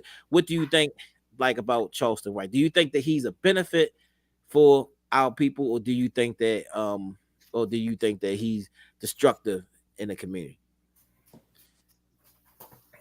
He's a man. Point blank, period. So I take that I take that with everything else that any other person that speaks out. Sometimes they're gonna say something good. Sometimes they're gonna say something that you don't bang with, that you don't agree with. The worst thing you can do is follow somebody 100%. You're just gonna be in for a Diddy-esque fall for yourself, you know. So we're not gonna go that route. So no, I don't. He says some good stuff, like you just said. There's some stuff he's spot on. He holds people accountable, and then sometimes he can go off the rail a little bit. But it all depends on what you value, what your morale system is based off of, and then you just proceed as that. But ain't none of these Negroes perfect, and there's never had been in the past, and there never will be. So, nah, just take them with a grain of salt. Add some pepper to it. That's it. That's all you can do. That's what I do for everybody. Okay. What about you, Cardo? Pretty much the same. I mean, I'll take it a little step or two further as far as to say, like, I think sometimes we get too caught up in what people say as opposed to what they do. You know, he say a lot of things, but we tend to kind of get in our feelings about what he say, but then we'll look at somebody else does and won't bat an eye at it. And he kind of called black people out on that when he did the interview with Cam Newton. Like, y'all worrying about my delivery, but you got dudes that's acting on drill music. You know what I'm saying? He's like, my opinion ain't sold no dope in the community, but you got dudes, you ride past somebody that do it every day. But you worrying about what I say out my mouth, like, I done killed the baby. But then you got people that's actually out here killing babies. So I don't agree with everything he said either, but I think he makes some good points, like everybody up here just said. He makes some good points. I think the rest you just discard it if you don't, It's like anybody. Like BA said, just there's nobody you're going to agree with 100%, even if the rest of the world might agree with something that you necessarily don't. It's going to always be that factor. I think we got to move with like better discernment as far as not getting bent out of shape when somebody say something great. And he tell you straight up that he go on the internet to be polarizing. So if we fall for it every time and we get in our feelings every time he say something crazy, then we feeding into what he pushing out. The best thing you could do for somebody like him is to not give him no attention. If you don't like him. Mm-hmm. Brother Johnson say he understands that bad clips outweighs the good talking points. Yeah, always do that. And we saw some stuff where he was in his younger years where he was, talking, and he was talking in his nerd voice, you know what I'm saying? And he was talking no attention. It's very distasteful. Very, very distasteful. And that's how he talk, you know what I mean? That's a clip that's out, that's on YouTube right now. And he said that, when he was doing that, he wasn't really getting no attention. About an elder he met. He said when he used to be trying to talk to the children, like, hey, young brother, don't do this, do that. And then he said it was an elder in the community that would just be like straight up hollering and cussing at the kids. And he was getting more of a reaction out of him by doing that than he was trying to come and lead with the respect. And basically the elder told him, like, that's not what they hear in their household. So they not going to respond to what you coming at them with, regardless of how good your intentions might be. He said, so that's why he flipped the script to how he talk now. Brother Saw said, you know what I'm saying, there's a difference between a flaw and a fraud. He is a fraud. Fraud? You say fraud, Brother Saw? Dr. Saw? My only thing, like I said, you know what I mean? Like I said, he definitely say some good stuff, but it's some stuff that he said that, like, times, like, when he was talking about frauds. Say it again.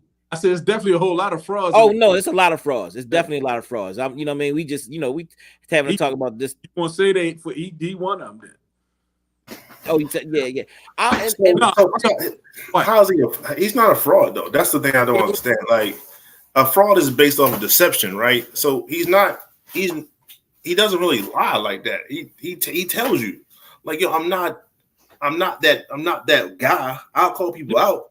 I'll do A, B, and C, but I'm in it for the money. He have said that. He said he's a stand-up comedian. Yeah, like, so he said, this is my job.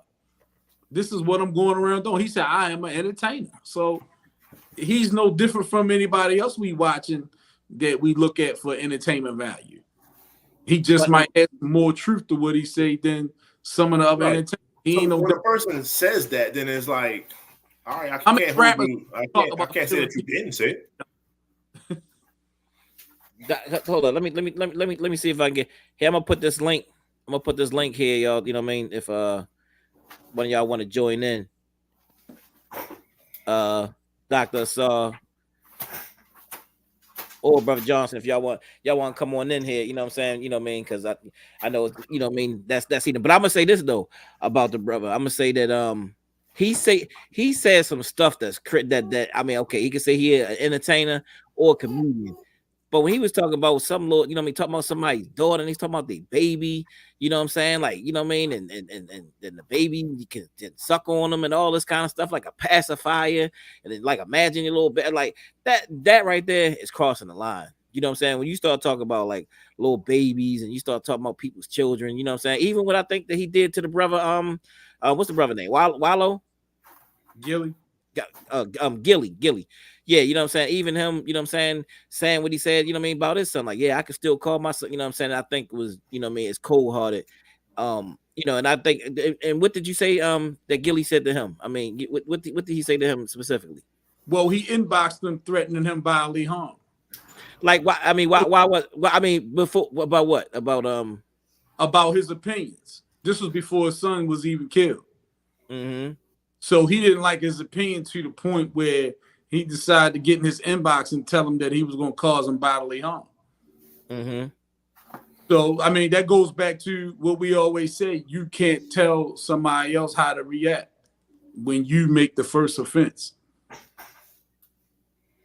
Yeah. He didn't offend Gilly. He didn't say anything to Gilly.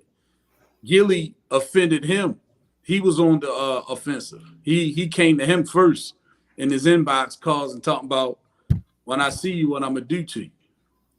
You fair game after that. Call him a rat. Yeah, and he said he was going to put his hands on him. So I know in some communities you get called a rat, you might get met with, you might die after that. So if you compare it to that, then he went light. Oh, yeah. I don't know. I just think that some things, man, it's just, you know what I mean?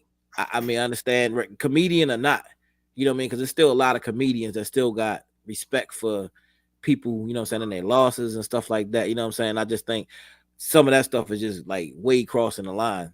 You know, for me, that's just my perspective. You know what I mean? Like, you know what I mean? I think he go way too far with some of that stuff. You know what I mean? To say stuff about, I mean, I know people will threaten you, but I mean, you know, but keep that between you and them, you know what I mean? But not what they son, you know what I'm saying? Like, you know what I mean, with people who've lost people. Now I know he was saying that his son was out there, he was doing stuff in the community and all that kind of stuff, you know what I mean? But he was playing gangster. Yeah. His son was out there playing gangster, and he got the results of somebody that like to play gangster. And what happened to people that play gangster? They get killed or they go to jail. So what did he say that was wrong? What did Charleston say? I mean, no, so his son got the results of playing. I mean, what he said that was wrong to me was saying that, yeah, I'm calling my son. This is something that you can't do. You can't call your son no more. You know what I'm saying? Because he came at him. So he brought his son into it. Because even when his son died, he said that he gave him a pass as far as talking down on his son. He even checked a good friend of his over trying to call that out. And he was like, nah, we ain't going there. He said, and then a brother that he does business with tried to get with him on something, and then he started the whole thing back up, talking about what he was going to do to him. I mean, when you threaten to bodily harm to somebody, you can't tell somebody how to react to that. Because you, especially if he's what he say he is, you don't know if he's gonna act on it. Right. No, right. And at the end of the day, is we getting bent out of shape over words. We more mad at Charleston talking about his son getting killed than we mad at the actual person who killed his son. Look at where our attention at. Yeah, I mean, I don't know. I mean, I just think still, you know what I'm saying? It's just some things that shouldn't be blind. And definitely talk about somebody's baby and talking about, you know what I mean, them sucking on them like a pacifier and all that kind of stuff. That's crazy, man. You know what I mean? I really got off, you know what I'm saying, when he, you know what I mean, showed disrespect for, you know, for Malcolm X and, you know what I mean, for Honorable Elijah Muhammad and many people, when he just went on a rant talking about, you know, F this person and F that person, you know, and it's just some stuff, man, that you just gotta show respect. Some stuff that you just gotta be, you know, that you just gotta be checked for. You know, I'm not saying that, you know what I mean, like I said, I don't know him. I don't know who he is. I do know he's done some stuff in the community. I do know he got some laws changed. I do know that he, you know what I mean, when he is dead on and I've heard him talking, you know what I mean, about hip hop, all I'm like, damn, he killed it. He made sense. You know what I mean? It's just that, you know what I mean? Like, and I got people that I disagree with in general, but he'll go all the way to the left, all the way to the left when he actually does. But, you know, you be like, but damn, bro, I was trying to roll with you. That's why people know who he is, because he do that. Well, I mean, yeah, well, that's what Brother Johnson was saying. You know what I'm saying? He understand that, you know what I mean? He understands, you know, to a degree. I mean, like you said, it at half the time, 40%, 20%, 10% of the time, he right. The other time, he's saying some straight crazy shit, and nobody rocking with it. Which I'm with you on that. You know, it's just that either we don't pay him no attention, and then we let everything die off, or we gotta understand that that's going to be one of the things that we're going to have to tolerate, because he obviously not going to stop talking crazy. Right.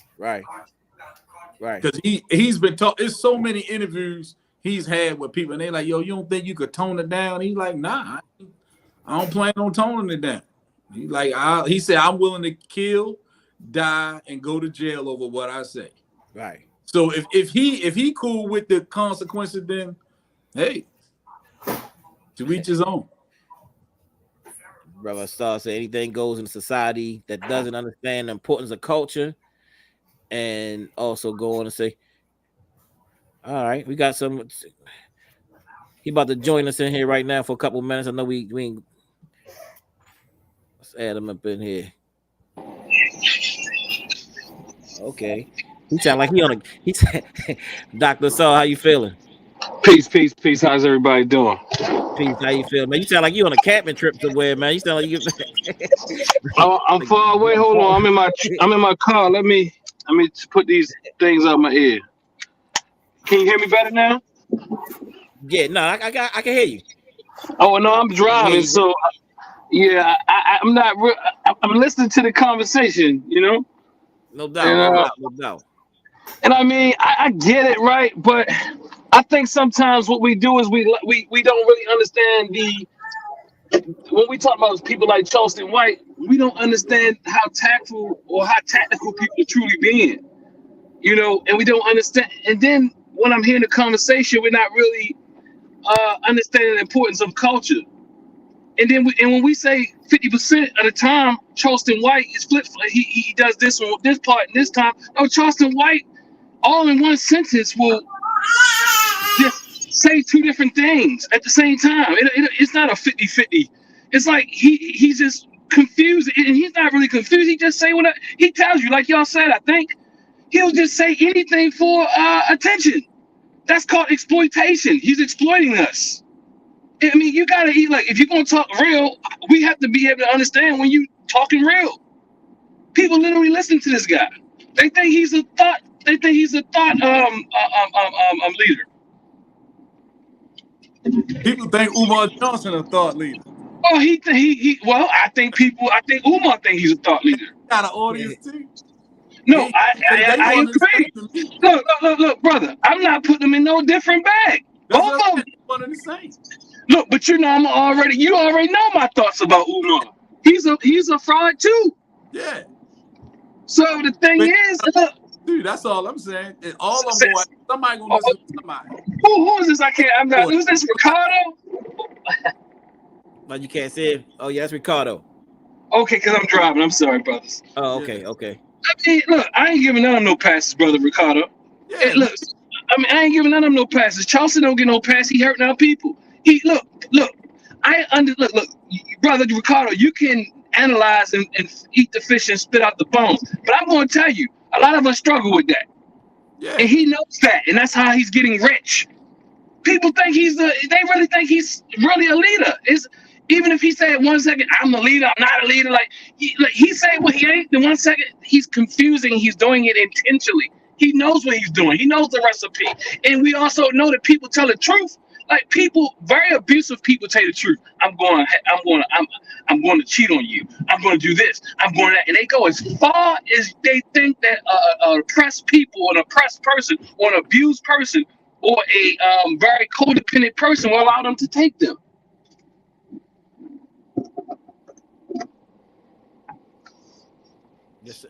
Still there? Y'all there? No, I'm here. Okay. Yeah. I was saying. Go ahead. No. I was listening to you. I thought you got cut off. No, I'm just saying, man. Like, so no, Charleston White don't get no pass.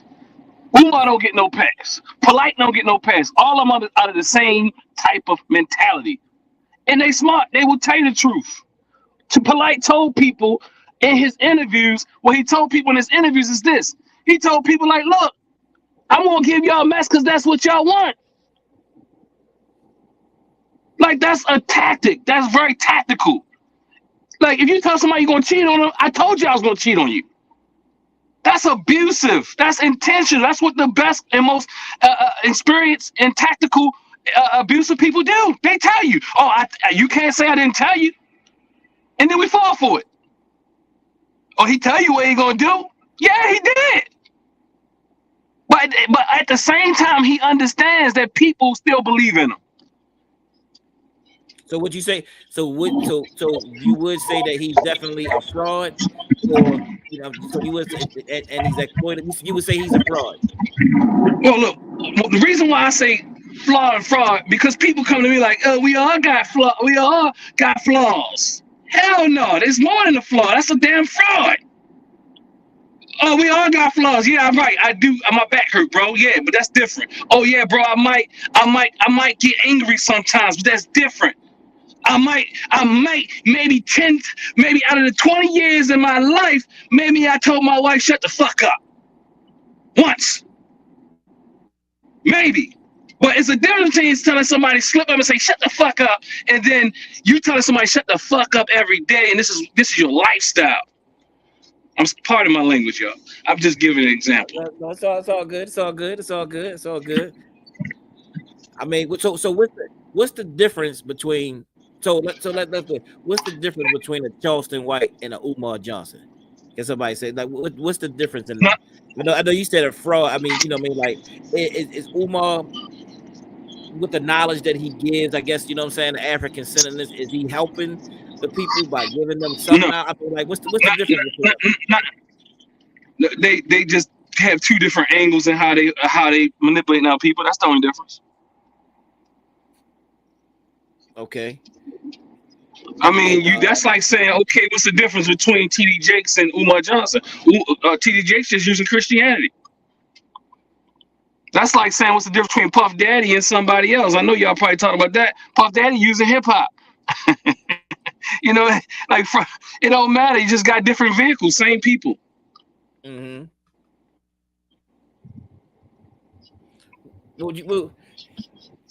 BA, you quiet. What you think, bro? What's the difference between Umar Johnson? I know you said Umar Johnson and Charleston White. It goes back to what I said first thing I said. Sometimes they're gonna hit us something good, sometimes they not. It's whether you choose to rock with it or not. If you keep rocking with the negative stuff, then that's who you are. That's who you choose to be. But if you take that one positive thing that a negative person say, that don't mean that make it any untrue. Does that make it not the fact that that was a good point? You know what I'm saying? If you take the good points from a lot of different people, you're gonna actually be well-rounded. But if you listen to that one person in its totality, then you're gonna be a flawed person through and through. Because that's who you chose to align yourself with. That's what you desire. So it is what it is for me. Like I said, I mean, Assault was pretty close on that. Like they cut from the same cloth. They're very similar. They just do it in different lanes. They just do it in different avenues. But we like that though. We like to see people call people out. We like that. We all like it. Yeah. You don't think the conscious community, the black community was glued to their radio when Malcolm X was talking about Elijah Muhammad? You don't think they was loving that? Yeah, you might got people saying, "Oh man, don't do that," but I'm gonna listen to see what you're gonna say next. Like, damn. Ain't nothing changed but a decade. Yeah, I mean, but that again, the social media outlet. Yeah, I mean, well, the enemy now has the social media network, and yeah, people was listening and seeing what was going on. seeing the beef and all. I mean, and that was one of the big parts of how they destroyed a lot of organizations and stuff. You know what I mean? By putting in that drama, you know what I mean, putting those things in place, you know what I mean, to separate us and to kill the movement. And so now they do have social media today. They got social media today that they have full control over, and they can give us anybody they want. They can throw anybody in front of the screen that they want, as long as we get no we don't get work out in the community. You know what I'm saying? It could be a lot of talk, but when it come to work, you know what I mean, we don't get anything. You know what I'm saying? So when you do support Umar, like, and I think honestly, and I would say I think when Umar started, I think he had great intentions. I think he had great intentions of pulling stuff off and doing things the way, you know what I mean? And I think somewhere along the way was I said, just like Charleston White, he had good intentions. Look, Polite with his bookstore and all that. Then, you know, I agree, Ricardo. None of them, all of them had the same attention they have now. They're just getting better at it. So you do think when Umar started, you think that he just didn't have good intentions? These personalities and these type of abusive traits don't start. They just get worse as people grow in fame, popularity, and resources and access and all these type of things. If you go back and look at Umar Johnson from the very start, you will see how he was causing trouble in the UNIA.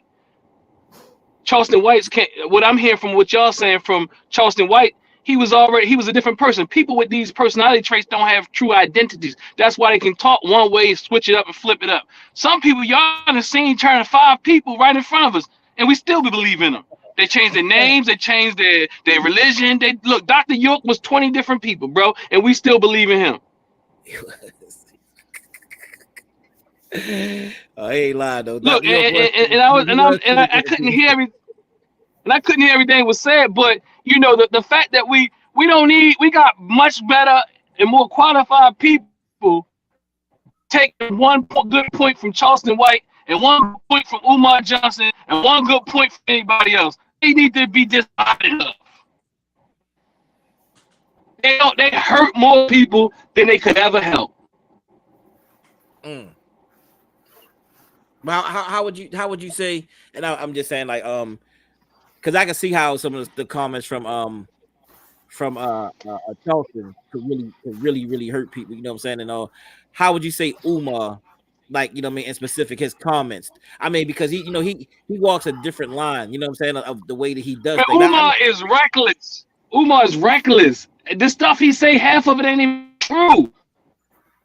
Like, we believe, I've been telling y'all for years, Umar stuff ain't true. Umar, even stuff ADHD ain't.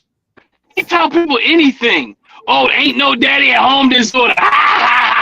And everybody believe it. Like, when you really literally working with people in these streets, man, when you really working with people in these counseling offices, you're going to see what's really going on. And I'm not saying a daddy not being home doesn't contribute to it, but what I am saying is it's a little bit more complex than the little joke that Umar's putting on the stage. And Umar talks about all types of regular Pan-African policies and approaches that he'll never be able to carry out himself. He got people. He told people go kill these officers. Like, dude, you go kill an officer, bro. You do it. He also tell people that look, y'all, like, he manipulates people. He talks down to people. He talks about y'all ain't give me no money. He's also messing with these women. He's having fun with these women, man. He's abusing these women, man. Most like, leaders it's do. clear. What most Machiavellian people who find themselves in these power positions, and it just happens to be, as you're saying, good brother, is that most people who find themselves in a position, they actually work so hard to get to these positions in the front of the room to take advantage of people. Now, that doesn't mean that everybody is that, but that means that men, especially, are more likely to do that. You can't Especially tell who nowadays, though. Say it again. I say it's hard to tell who's who nowadays. No, y'all smart enough to know it. I know y'all know. We just keep giving them passes. You already know. You already see the red flags. You know who it is. You know, you see the little boy in them.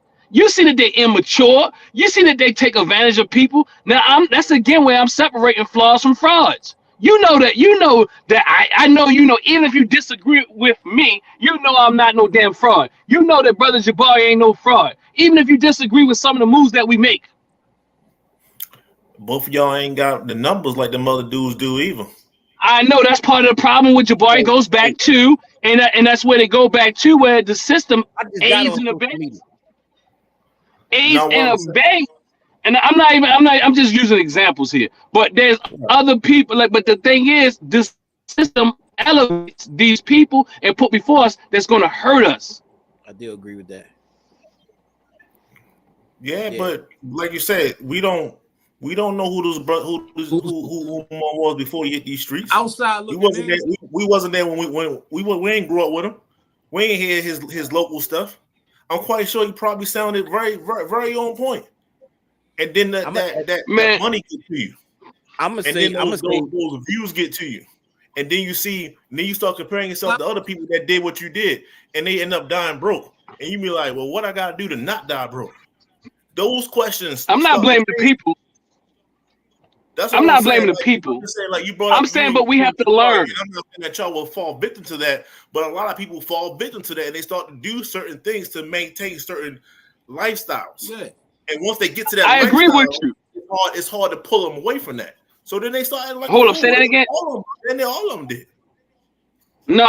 It's certain signs I'm trying to tell you. There's certain personality traits that you know even before a person gets there. The problem is that we punch drunk by it and we addicted to it. Until they get there, though. Say it again. You said it's just certain personality traits that they show before they get there, but they show them until they get there. They a lot of times we don't see these people when they come up. We see them already kind of hype. Y'all, I'm gonna tell you, y'all been entrenched in it. I'm talking about the average Joe that might have only stumbled on Umar 4 or 5 years ago, where y'all have seen him 20 years ago. You know what I'm saying? So that the average person done already bought into him, where they didn't get the discernment that y'all got to be able to tell who's who. So they buying into him hook, line, and sinker. But you know what? Umar then is actually more successful now with his ridiculousness. Yeah. And these people are not people who followed him 5 and 10 years ago. Most of those people abandoned the ship. People like this messiness. We are addicted to trauma and drama. So the people that's following Umar now, they are hurt people and they can see it clearly. It's just attractive. Yes. Well, you see. So, and I agree with the other things you're saying, but no, most of the people, they abandoned that ship now. Some of us still hoping. Some of us still hoping from back then. See, I mean, they appeal to the people that's dumb, deaf, and blind.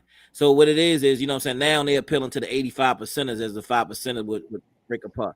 The dumb, deaf, and blind. You know, that's who Charleston goes after. That's who Umar is after now. And I'm gonna say this.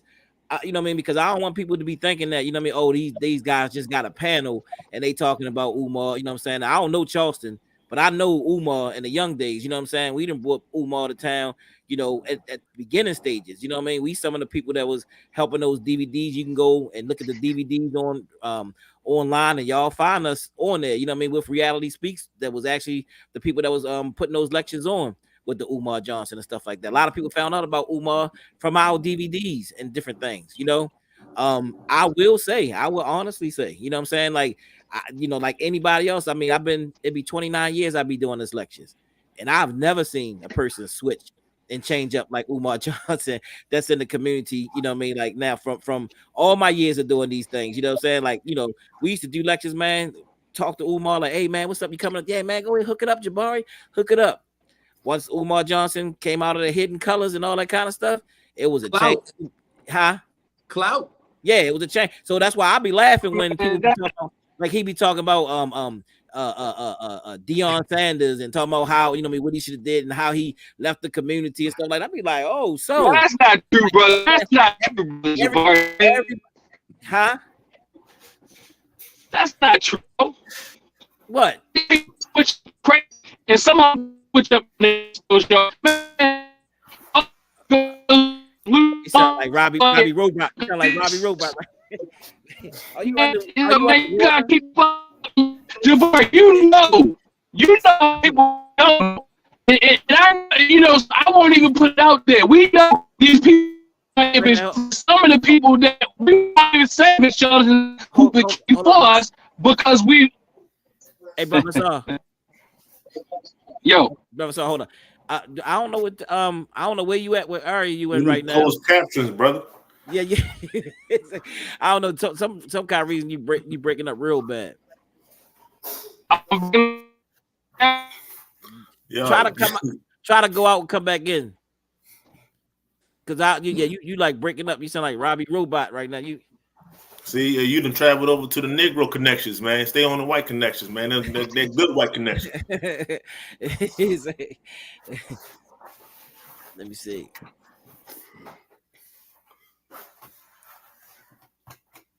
Yeah. So go out and try to come back. Yeah. Okay.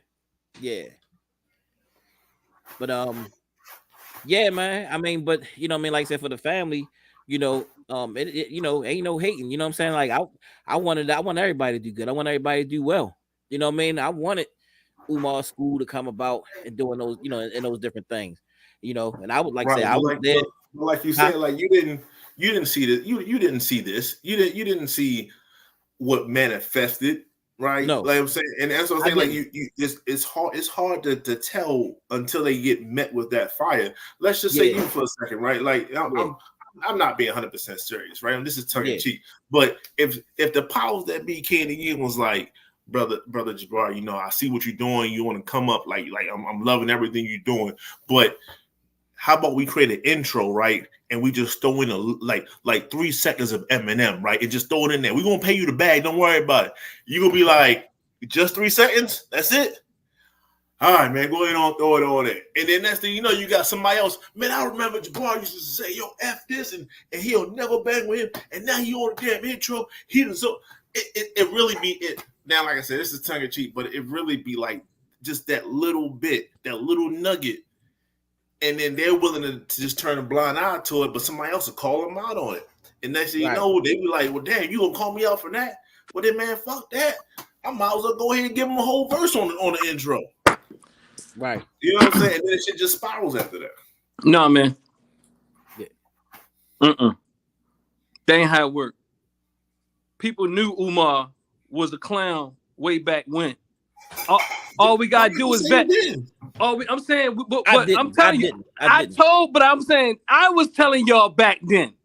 You did say it. Yeah, I was telling. What I'm saying is, we have to learn to open up. Look, we people play on our oppression, and what happens is we look. How many people I didn't told people too many times, these people who gonna manipulate us and play on us. And I'm telling you, I've been telling people this week, I've been 10 out of 10. I've been 10 out of 10. Everybody. What I'm saying is, we have to. Well, I agree with you that a lot of people in the masses don't know how, but we can learn how. But the problem is, just like abusive relationships, I counsel people all day, and what we do is we strategically, specifically, and look past all types of red flags. If we're really honest, we look past them, like in abusive relationships with partners. We look past them. You see those little things and the little weird behaviors, especially if you work as close as I'm just gonna be honest. Like is a Jabari or myself and work with people. You see these things. Sometimes you look past, like, oh, did I just see that for real? Did I just hear that? Because some of them switch up when they get off the stage. When you drive them up to their hotel and they're like, look, Paul, let me get some weed. Like, I'm just saying, like, and I'm not saying weed is a bad thing. I'm just trying to tell you, like, but if you're on the stage saying not to do it, but before you get to your hotel room, you asking me to pull over to get you some, that's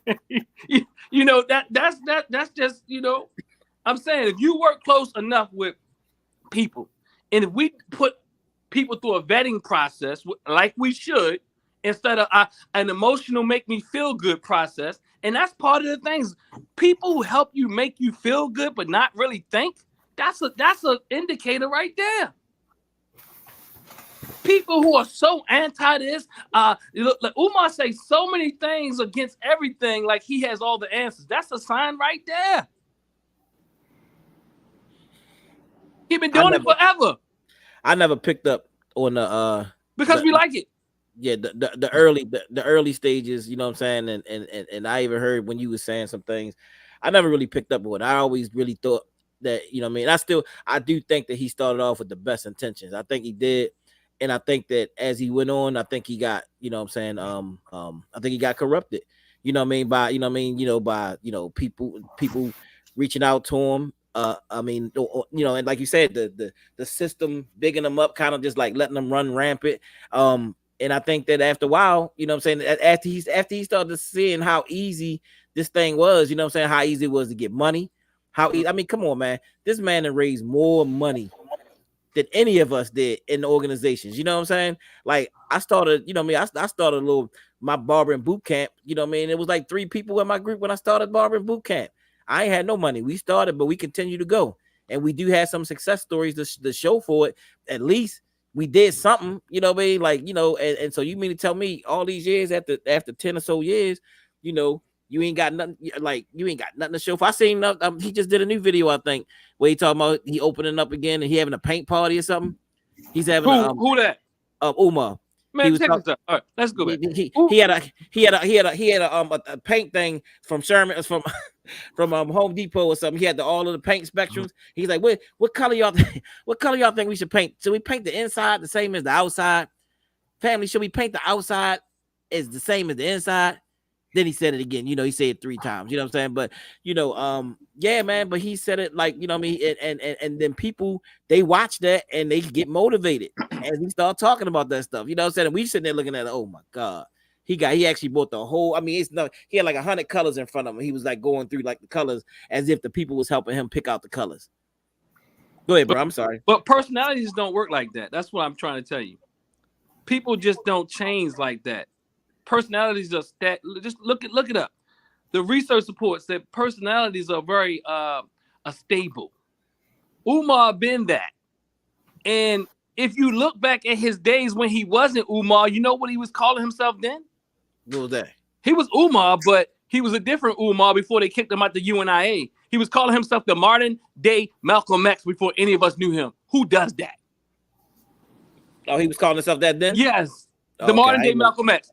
He was in the UNIA and he started having trouble with all the people in the UNIA. He got kicked out of the UNIA and then somehow we still accepted him. That letter's been going around forever. But that's a personality trait. That's a sign of grandiosity when you wasn't big old Umar that you are now, but you already was calling yourself the modern day Malcolm X. Who gave you that privilege? That's a sign right there. That's a play. Huh? He also said that Sean Carter Pan-Africanism. I saw the letter. Man, he made dolls of himself before he got to the level where he is. Who does that? He made superheroes, bro. Like these are now. I'm telling you, clinically, these are traits. Let me not even say clinically. This is not a diagnosis because I'm professional. But what I am saying is these are all traits of Machiavellian, very let's say manipulative people. These people don't just become that. These signs are there, and the reason why I keep saying and why I'm digging down on why the signs are there, so that we don't continue to feel like we have to wait till they become this. The signs are there. The research is there. The science is there. I told people about Nature Boy. I told people about Polite. I told people about people still believe in Sinetta. Like they think somehow he gonna switch up. He ain't switching up. He gonna continue to switch up back and forth. I'm nice, Sinetta, and I'm gonna blow up when you call your mother BITCH, Sinetta. He ain't switching up.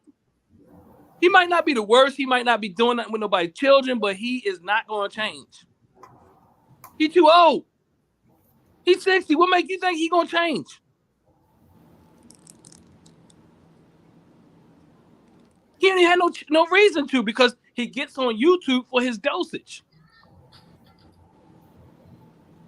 It feels good when you come on YouTube like Umar Johnson, just look at the camera and sit there for 15 minutes and you ain't got to say nothing but people watching you. Me and you, We all get on here and we scream and try to sound good so that people can stay on. He can get on and say nothing. So now they can do the same thing. Go ahead, brother Ricardo. No, I said he get on there. He'll get on live and eat Twizzlers and ice cream sandwiches. Yes, sir. They the best Twizzlers in the world. We might need to and lay down. Yeah, and be laying down. Oh, look, Jabari, I remember when them Twizzlers came out years ago. Man, Jabari was talking about them. I think that's what Jabari got. Oh, he got one over. He on there eating Twizzlers, man. Look, people know my man T. The kingpin of all of them is a crook, but there's opportunity to make money. There's opportunity. Maybe I might be on the next Hidden Colors. The opportunity I might be on the next Buck Break. And there's a lot of misinformation in those films, by the way. Yep. We know it's crap. It's crap. Even I asked Renoko Rashidi when he was alive, why is they putting out old information that you put out, and now they are the scholars, and now they coming out like they scholars, but they repeating what they heard Renoko Rashidi say 10 years later that he recanted about the Tasmanians being extinct when he later went back and found out that there were still descendants. And they were still putting out like they were experts. He's on the same film with them, not giving him credit on with the so come on, man. I mean, Rizla Islam. I'm just saying, Rizla Islam and all these different people. They got the same playbook, brothers and sisters. I mean, some of them know how to smile a little different. 19 Keys. Come on, brothers and sisters. Come on, man. They're the same people. They got different tools. What? Yep. Certified con artists. Oh, that's what it is. Yep. Now, I don't know too much about the 19 Keys. You know what I'm saying? You ain't got to. Just look at one video. I saw some of his videos. He actually got some good videos, though. He does. All con artists got good videos. Just like Charleston White. All con artists got good videos, bro. That if they didn't have good videos, nobody would be conned. Exactly. You got to lead with a little bit of the truth. What's up, brother Shahid? This is my man, brother Shahid. My man is in Africa right now. You know what I'm saying? Yeah, you know, brother Shahid. No, I don't. Oh, okay. Yeah. I mean, maybe I do. I'm not good with names. Yeah, he used to be our Minister of Defense down here. You know what I mean? When we was surviving, so he over there doing some great work in Africa. So peace, good brother. Yeah. He tuning in. So appreciate that, brother. No doubt. Yeah. So man, y'all on fire, man. You know what I'm saying? I mean, so you think RZA 19? Like I said, I don't know. Basically, anybody that says "I" a lot and that's like real loud at times, like repeatedly loud, then you should probably look twice back at them. Say that again, brother. You know, those that be like, I was right about this and I this and I that. And they real loud, then you should probably look twice at them. Just twice. Just take a second look. If they mainstream. And think about this. They probably. I'm sorry, brother. Brother Ricardo, I'm sorry. Oh, I'm sorry. I said if they mainstream, they probably a con artist. Absolutely. That's a high probability. Right? Yeah. They robbing and stealing.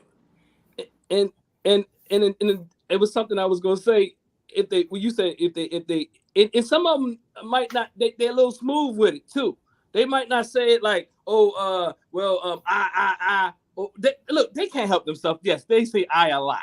Yep. And then they try to switch it up like my school, our school. And they say ours when it's really a good time to say ours, when they need more money.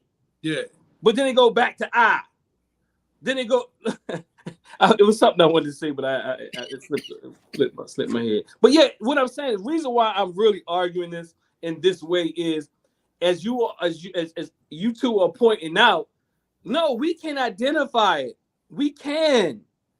Look, bro. Like in the best thing about a con artist, in a narcissist, in an abusive partner, is that they have the honeymoon phase. They know how to get in and sweep you off your feet. Yeah. They sell you shit that don't look, man. If anybody believed Umar could bring those outcomes to him, I mean, y'all did believe it. I mean, I've been playing the lectures. Umar said, I'm gonna have an aeronautical atmosphere, no women allowed. If you can't put if you got fake hair, he can discriminate all in America. Teach the kids how to fly planes and grow their own food at the campus. Yeah, I mean, and then, but only y'all gonna have to drop them off, and if you got a weed, I'm gonna send you home. Like who the hell can do that? How long does this school gonna last once you do it? Then you disguise it by stating your credentials, like the fact that you went to school for something. Say it again. Then come back with the eyes. That's an eye. That's an eye, because your credentials supposed to say, and your credentials supposed to mean you supposed to listen to me. And most people have credentials that have them. You will rarely hit them. You who are healthy rarely use them as a way to make their point. And I'm not saying they won't say, well, you know, I study this, like, but it's a difference the way they're using it. You know, they tell you I got a PhD like 5 times, like I got a side D, I'm the best. Like who like just think about our former president. Ain't nothing different between him and Umar. They're the same people. He's I look what I did for you. Look what I did. I'm the best. I'm the greatest. Look, and look how many people are attracted to him. It's not just us, it's people. People are hurt in this country, in this society, and they want something different. And people like Superman come and sweep them off their feet and tell them they're going to build walls, and I'm going to cut everybody out, and I'm going to save the world. Only me. Only Umar. Only. Okay. I rest my case. Nah.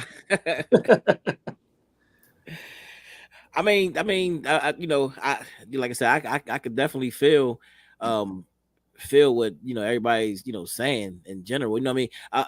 You know, because and we can say that, and I don't want people to be, because, you know, people be like, oh man, they on there hating on such and such, or they hating on this person. It's like, you know, we know these people, and you had the other day on Saturday, you had the the president of Sojourner Douglas College, and anybody that's in Baltimore knows about Sojourner Douglas College, who my mom, my ex-wife, my sister, many people in the community went to Sojourner Douglas College. You went to Sojourner Douglas College, Dr. Sa. You know, and a lot of people we know in the community went to Sojourner Douglas College. It was a second home for us. It's where we did Reality Speaks at. We had all the great lecturers there at Sojourner Douglas College.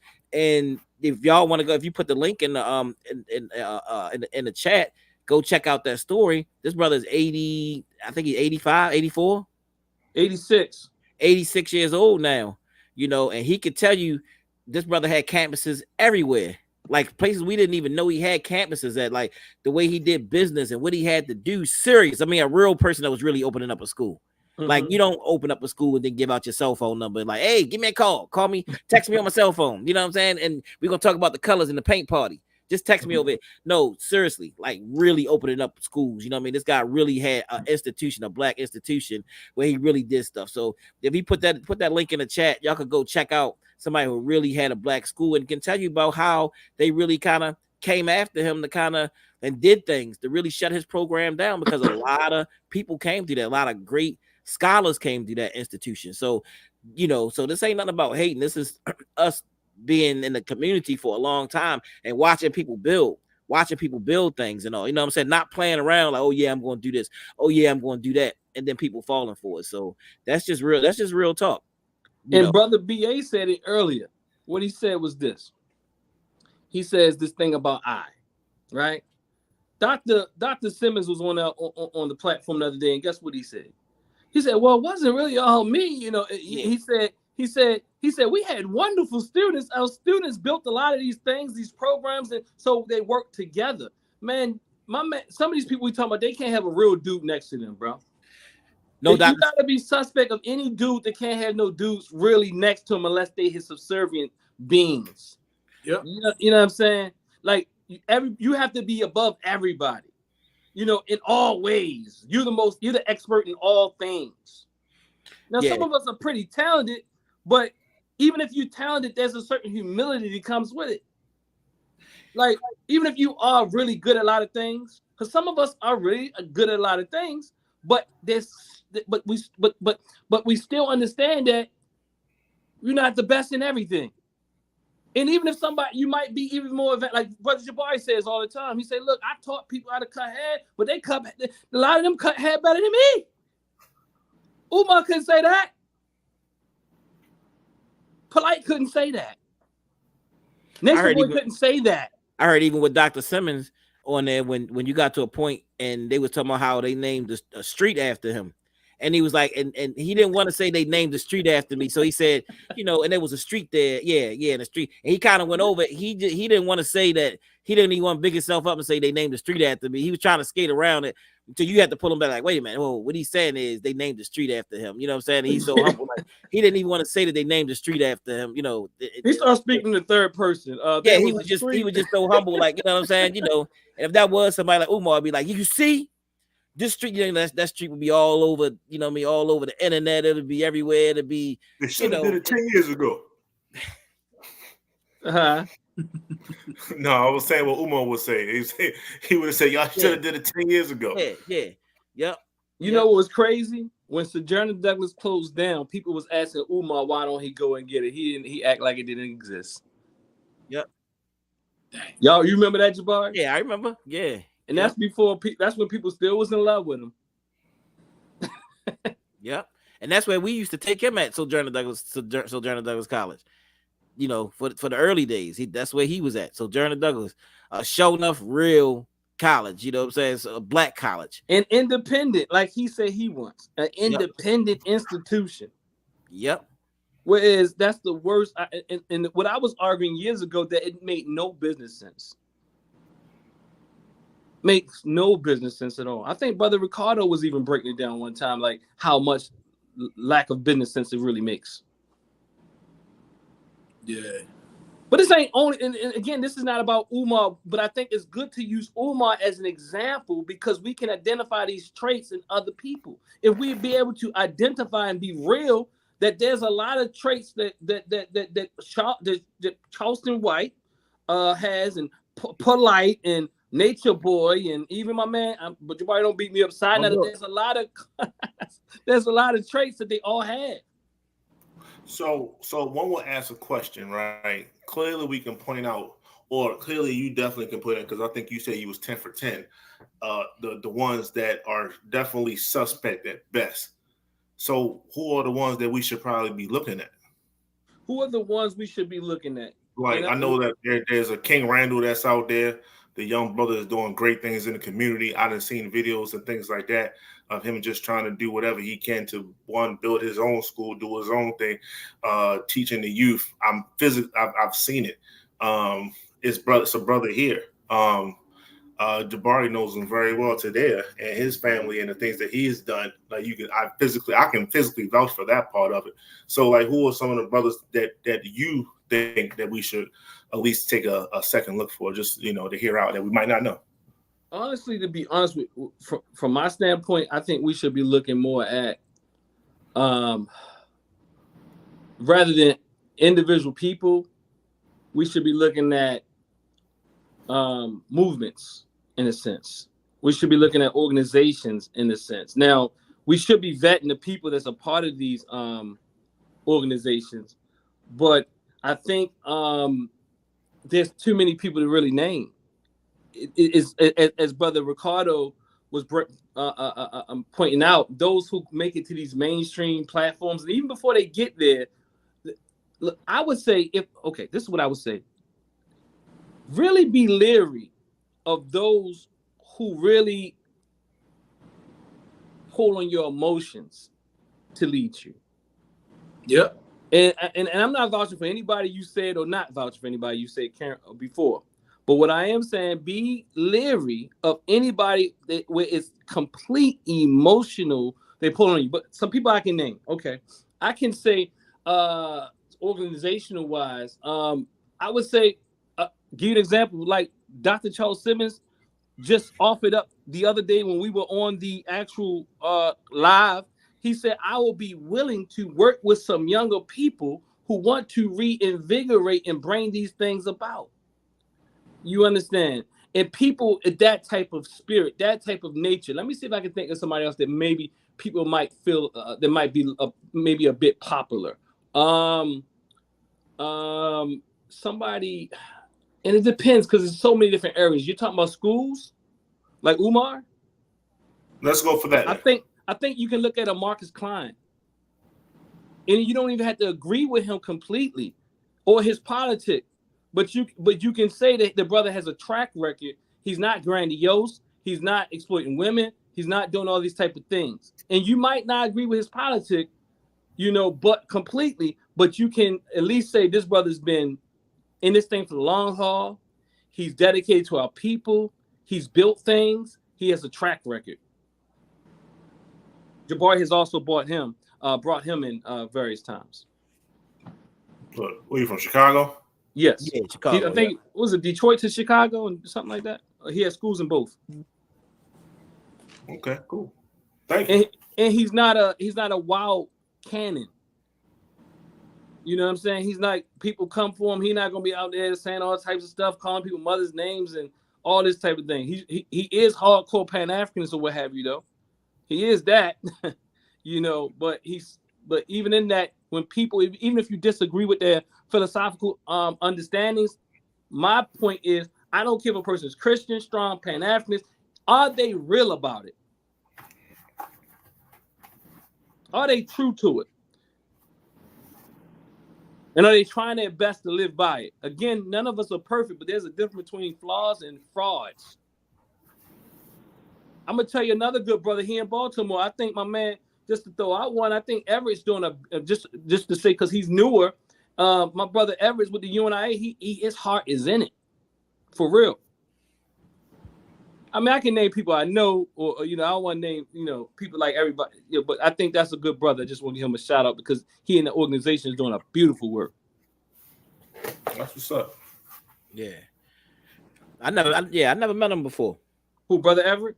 Yeah, I never met him before. Yeah, good brother. It's all types of people, but I'll be honest with you. I do have a bias against organizations that are a little strongly led by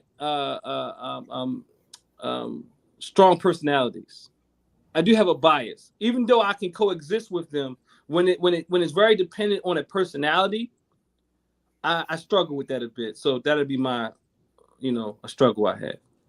No doubt. We definitely have to get you back on here, and I don't want to hold y'all. You know what I mean? Y'all night up. I know that we passed Ricardo's bedtime. You know what I mean, on his 75 hard. I know you normally go to bed around this time, you know what I'm saying? So, I just want to encourage people, man, to subscribe to the page. And we've been getting quite a few subscribers on the page, you know what I'm saying? Donate to the page, like, comment, you know what I'm saying? We did have, nice flow of people coming in and joining us and tonight. But this is what it is. This is the real conversations that with conscious heads. That's how we're gonna do it. Every Monday at 8:30. We're gonna do that until we able to mic up that barbershop correctly. When we go back in there, you know what I'm saying, and actually have the sessions there. But we will be here.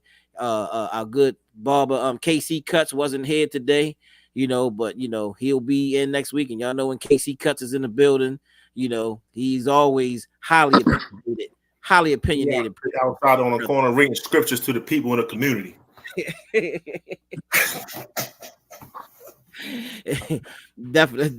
Definitely. So, man, we appreciate y'all for coming out, staying up with us for a little bit, and continue to spread the word. We got a lot of great things coming up. We do have Lloyd Strayhorn coming in this Saturday. I just throw this up right here. Anybody can see, what I'm saying, coming out this Saturday down at brother, I saw a spot coming down there.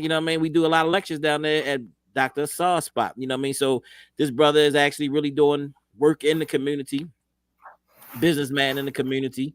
He has a restaurant there. Do not call me a businessman. I do not want Jared them coming for me, man. Hey, don't mention Jared name on this show, man. Don't mention Jared name on this show. Look, I love my brothers, but you gonna call me a businessman, you gonna get me in trouble, man. I'm looking at hey Jared. If you're looking at the show right now, you know what it is, brother Jared. Anyway, let me not do that. But Jared coming, I'm bringing Jared too in May. So yeah, I know he coming May 11th, right? The day before my birthday. Okay. Day before my birthday. You good know what I'm birthday saying? present for you. Thank you for the birthday present, bro. You know what I'm saying? I'll be there. I'll be there in the building with brother Jared as he makes his. What's the topic? I'm thinking it's gonna be around I want to change it a little, but I think it's gonna be around the myth in his book. But I'm almost led to even want something else, but I know that's gonna be a part of it. Oh, the same ridiculous topic that I almost want to do this whole economic thing, the whole business thing. Ask me if people like to talk about that, right? And then you come out and get educated. Nah. That's my man, Jared. No, much love to Jared and the crew. You know what I mean? I definitely got love for that brother. You know what I'm saying? I don't like his work. You know what I mean? So far as the economic is concerned, don't like that at all. Not at all. Not one bit. You know what I mean? But love to the brother though. You know what I'm saying? So yeah, man. So thank y'all for joining in with us, and we're gonna catch y'all here next week. And anybody else want to say anything before we close out? All right. Well, on that note, peace. I appreciate y'all joining in. All right, and let's get up out of here. All right, peace. Peace. It's about commitment, healing, honor, respect. This is Barber Life.